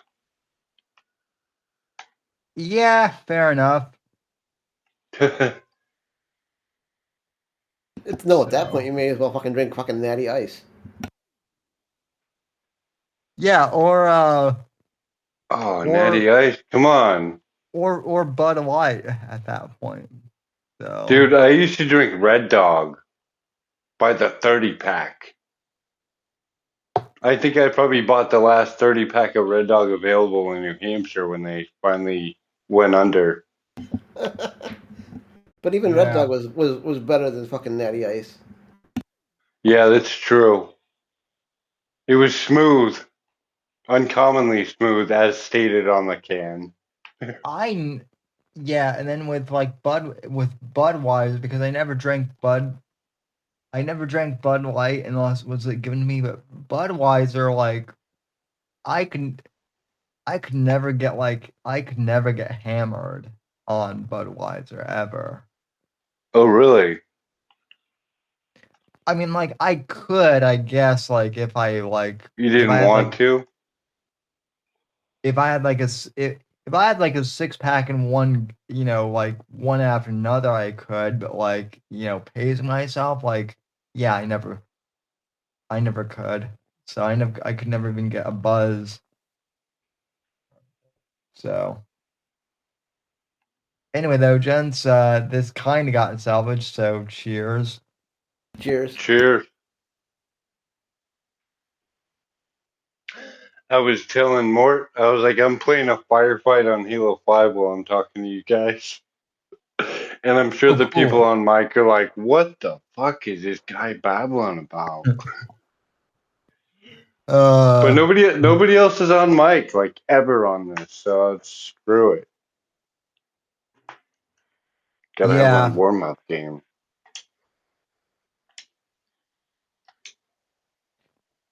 Yeah, how active is the Halo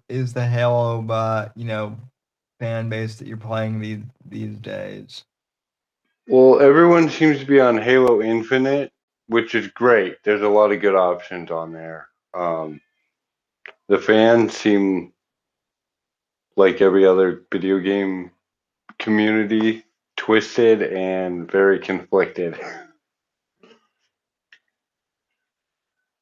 You got some people in Halo gamer words. What's that? I said, and they like saying gamer words. Yeah. It is what it is. I mean, since I've only been playing it for, I don't know, a little over a year and a half, and I've gone back and watched when all the games were released and how upset people were about not getting what they wanted out of the game. Just the stuff we talk about already. These fans are never happy.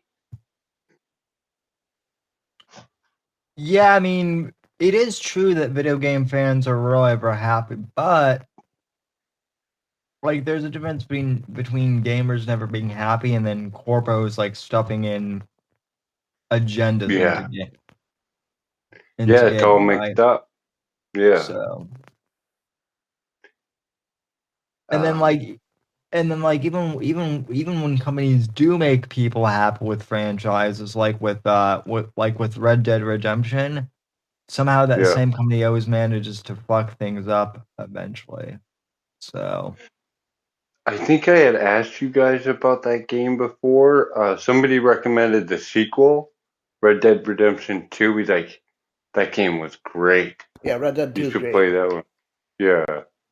Yeah, and I was like, Red Dead 2 is besides the Max Payne series, might be one of the greatest games I've ever played. So, but I'm also a huge fan of the Western genre just in general. So nice. Yeah, it's this guy, because I pick my kid up at school, and it's like right around the corner, and he lives down the road from me. He's a guy like a couple years younger than me, but he's got like 5 kids. So he's a totally different lifestyle than me, but he does play video games. And I was like, yeah, I play Halo. He's like, dude, I play Red Dead Redemption. I was like, oh, I've heard about that game. He's like, the sequel is way better. I was like, oh, I play like 7 Halo games. But yeah, he did recommend that to me. Yeah, I mean, like I'm not one of these people who thinks that like gamers need to play, whatever is popular, just at the exact moment just to be trendy. I mean, we all have our franchises that we love and whatnot. Like, I can still play Knights of the Old Republic for hours, even though that game is over 20 years old now, and I've played it like 15 times. Yeah. So, I mean, I'm sure I know Mortheous still plays The Witcher 3. Like, Yep. I make a point to actually play all 3 games back to back at least once a year. wow, that's because you can save Geralt from Witcher 1 and have him appear in Witcher 2 with all of the tattoos and shit that you get from Witcher 1. Oh, really? I did not know that. And you can do the same from Witcher 2 to Witcher 3. There's a tattoo you get in Witcher 2 that if you don't get it removed in Witcher 2, it shows up early game in Witcher 3. Huh. So the games do connect. They do connect, but unfortunately, as far as I know, the only way to do the transfer of saving is on PC. I don't think it's possible on console. Interesting. Seems like there's a lot of stuff you guys can do on your PCs that we can't do. Well, I mean, I'm a console guy too, Joe. So yeah, right. Like I see this cursed Halo thing on YouTube all the time. I'm like, I looked into it and I was like, oh, they're just taking stuff from other games and throwing it in Halo. They do the same thing with like Fortnite. Master Chief is over there in Fortnite, and they're just taking characters and items and putting it in the game. They're just doing a forge, and then they're having fun. They're creatively doing what they do. I get it, but I can't experience that on a console, which is fine. Glad they make YouTube videos about it.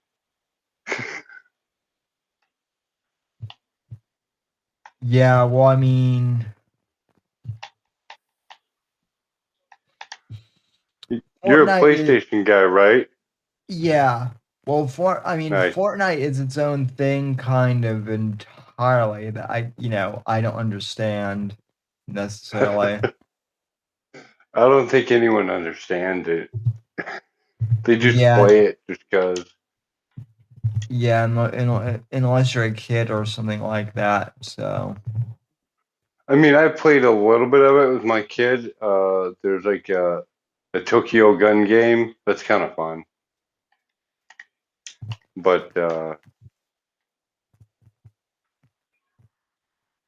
like a lot of different games on there too. With like Roblox as well. My kids play the crap out of that. Oh yeah, yeah. Roblox is huge. Yeah, they're playing like Strongest Battleground. Oh, can we look this up and this up? I was like, dude, what? But they are pretty good at it. Yeah, I mean, I guess I never really played it that much, so like I'm not familiar, but I guess like Roblox usually have a big problem with like everything being like, you know, like loot crate and pay to play based, so kids were just like running up their parents' credit cards with, you know, that stuff. So Oh yeah, I came across a little bit of that problem when they were playing it on their tablet. But it wasn't just with Roblox, it was they were getting apps that you'd have to pay for, and I was like, what the? oh yeah. And I'm like, I didn't buy him this damn tablet. And I told my wife, I was like, stop, tell your friend to stop buying my kids tablets. I wasn't gonna buy them. Did your kids get like an iPad or like one of those Kindle Fire? It was one of those Amazon Fire tablet things. Yeah. Those things are like those things are cheap. Yeah, they are. I have one I use for a reader to get like ebooks and stuff, which reminds me I need to re-verify that thing. But Nice. Yeah, it's good. It's good for a reader, not for a gaming thing. No. Fuck. Oh yeah. No, but those things aren't really even good to like watch anything either, you know, to be honest. So Yeah, it's not a very good thing. I was like, might have to upgrade to a Samsung tablet. I actually like Samsung's product a lot. yeah, they're not bad. We have a big Samsung TV here, so I've been pretty happy with it. And I have a phone through Metro PCS, which is basically T-Mobile cheap version. And they have Samsung tablets there. I was like, dude, hook me up. Yeah, well, I mean, usually you can get like an iPad or, you know, like or an iPhone or yeah, like a Galaxy with you know, one of your Oh yeah, I splurged on buying video game stuff this year with my taxes. I was gonna get a tablet, but I messed that up. I got an Elite Series controller instead. But then you decided to go for but then you did well, I mean, that's probably worth more of your investment that I would say. So Yeah, it's personally, yeah. As far as like for the family, it would probably keep the boys pretty entertained too. If I could manage to find the proper controls for that.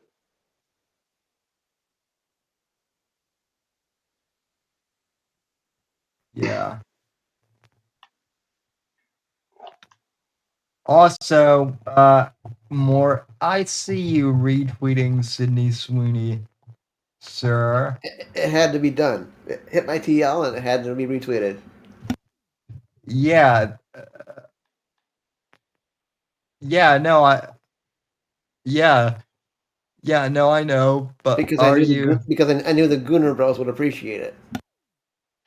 well, you know, I know you're just looking at her hair, right? No, I'm looking at her cross that she's wearing.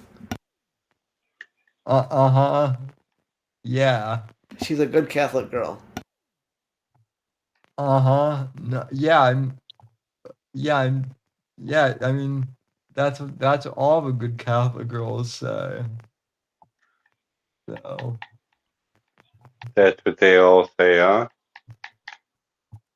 That's what all the girls here in Boston say. I mean, my They're first good girlfriend Catholic girls. was a Catholic girl, so Hey, if you like Catholic chicks, come to Boston. We're full of them. They're all over the place. Yeah, well, I mean, I actually I do need to come to Boston because you're there, Max is there, John Guarnieri lives there too, and Why does that yeah, name sound familiar? he's the host of Spear Talk. He's been on my show before, and he's also the security manager for Shinedown and Motley Crue. So Okay. yeah, he's like one of like he's like one of the few like actually famous people who I'm actually friends with, which is cool. I mean, I say famous, but he's like, he's really down to earth too. So Nice. So yeah, good old Boston's an interesting place. I mean, yeah, I mean, it's, Boston is part of the founding of this country. So Yeah, Plymouth is right down there, a little bit south of the city. I actually want to take my kids there, just because the historical value of it and shit. I went there as a kid to learn about. I know that people don't like the founding fathers too much, but this is a little further before that. well, we love the founding fathers here at Right to Offend Media. Yeah. I mean, I'm sure you've heard all the conspiracies about from all the right-wing nut jobs saying that the founding fathers were pieces of trash. And hey, look, they weren't all perfect. I get it. No, nobody's fucking perfect. Yeah. Oh yeah, Well, well, the left hates the founding fathers, and like now like the far right hates part of the right founding. hates them too. Yeah. Yeah, part of like the quote unquote right hates them because like, oh my god, the founding fathers are associated with Jews, and like apparently like that is the one thing I will admit that is like a little weird to me, is that like I never I'm not saying that anti-Semitism is like super like is like super relevant, but it is more relevant now than I thought it would be. And and that's not a good thing. Don't misunderstand. But like it does shock me how much like anti-Jew stuff I just see casually like on the internet now. So Right. Yeah. There's definitely a lot of it. I mean, there's no denying that. and breaking news, I guess Trump says he's going to release the unredacted JFK files. Well, Go. What? I mean, okay, cool. Well, what I was gonna say is, well, let's wait and see about that because we were supposed to get the unredacted Epstein files and then we didn't. So, and I mean, if you want my if you want my super controversial um opinion, like at this point, what would releasing the JFK files do? Everyone who was actually Everyone's dead. involved, yeah, yeah, everyone who could have even been involved, like minus Bobby Jr. and he was a kid, Right. but like anyone who was actually like involved is like dead. So, yeah.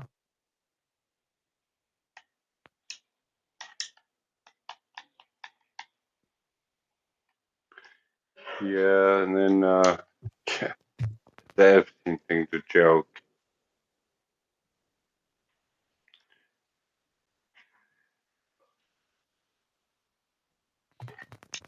Yeah, so I mean, I guess that's a thing, and then let's see what else is. Let's see what else is trending.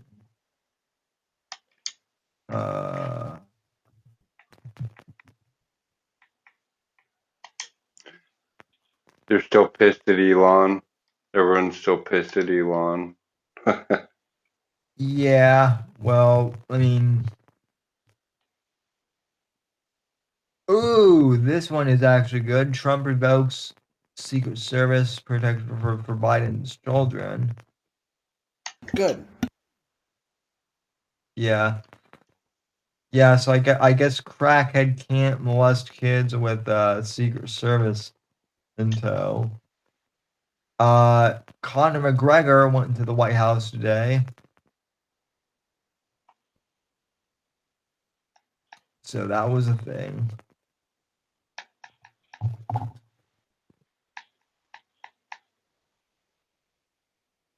All right, gentlemen, I got a dip. Yeah, I mean, yeah, if Mort's got a dip, I think I'm gonna call it a night here. We've been going for. You've been going for 2.5 hours. Yeah, I think I jumped in a half hour late. Yeah, we've been going for 2.5 hours, which for a Monday is not bad. So, Joe, any final thoughts you would like to say? No, I think I'm all set. We will see everyone on Sunday night for me. I'll probably be in chat on Wednesday night, on the Wednesday night show. Yes, indeed, sir. And if you ever want to join in, just let us know, and we would be happy to have you on. So I might join you on one of those shows. Yeah, sounds man, like it could be fun. You're always welcome, and I appreciate you popping in here tonight as well. So thanks for the invite. Yeah, no problem. So, and on that note, ladies and gentlemen, we will see you on Wednesday night. We're gonna wrap things up here, but until then, have a good night. God bless. God save this great nation, and God for legacy in that order. I am Sam Whitfield. You can follow me on X at @70_NDC. You can also follow me on Instagram at 70_NDC. And all my links are in the description. And you can also follow Mortheous at Mortheous and Joe at JoeFish80, I believe, right? Yes. Alrighty. Something like that. Yep. So we will see you Wednesday for the serious show, I guess. And until then, take care, folks. Have a good Paddy's Day. The right to offend is not some pesky little part of freedom of speech that we have to put up with. It is the heart and soul and lungs of freedom of speech. It is the coursing lifeblood of human progress. It is the instigator of liberty and modernity and science and understanding. What a laughing stock today's student leaders are, that they can so casually dismiss the right to be offensive without realizing that their lovely, enlightened lives are the gift of individuals who gave offense. Offensiveness is not just something we have to begrudgingly accept. Offensiveness is the motor of human progress. Thank you for watching the Whitfield Report live on the Right to Offend Media Network. Make sure to check out Sam's books on Amazon, Audible, and Kindle. You can follow Sam on X at SamW_NGC and the Right to Offend Media Network at RTO Media. Like, comment, subscribe, and share with your friends. And until next time, God bless. God save this great nation. God, freedom, legacy, in that order.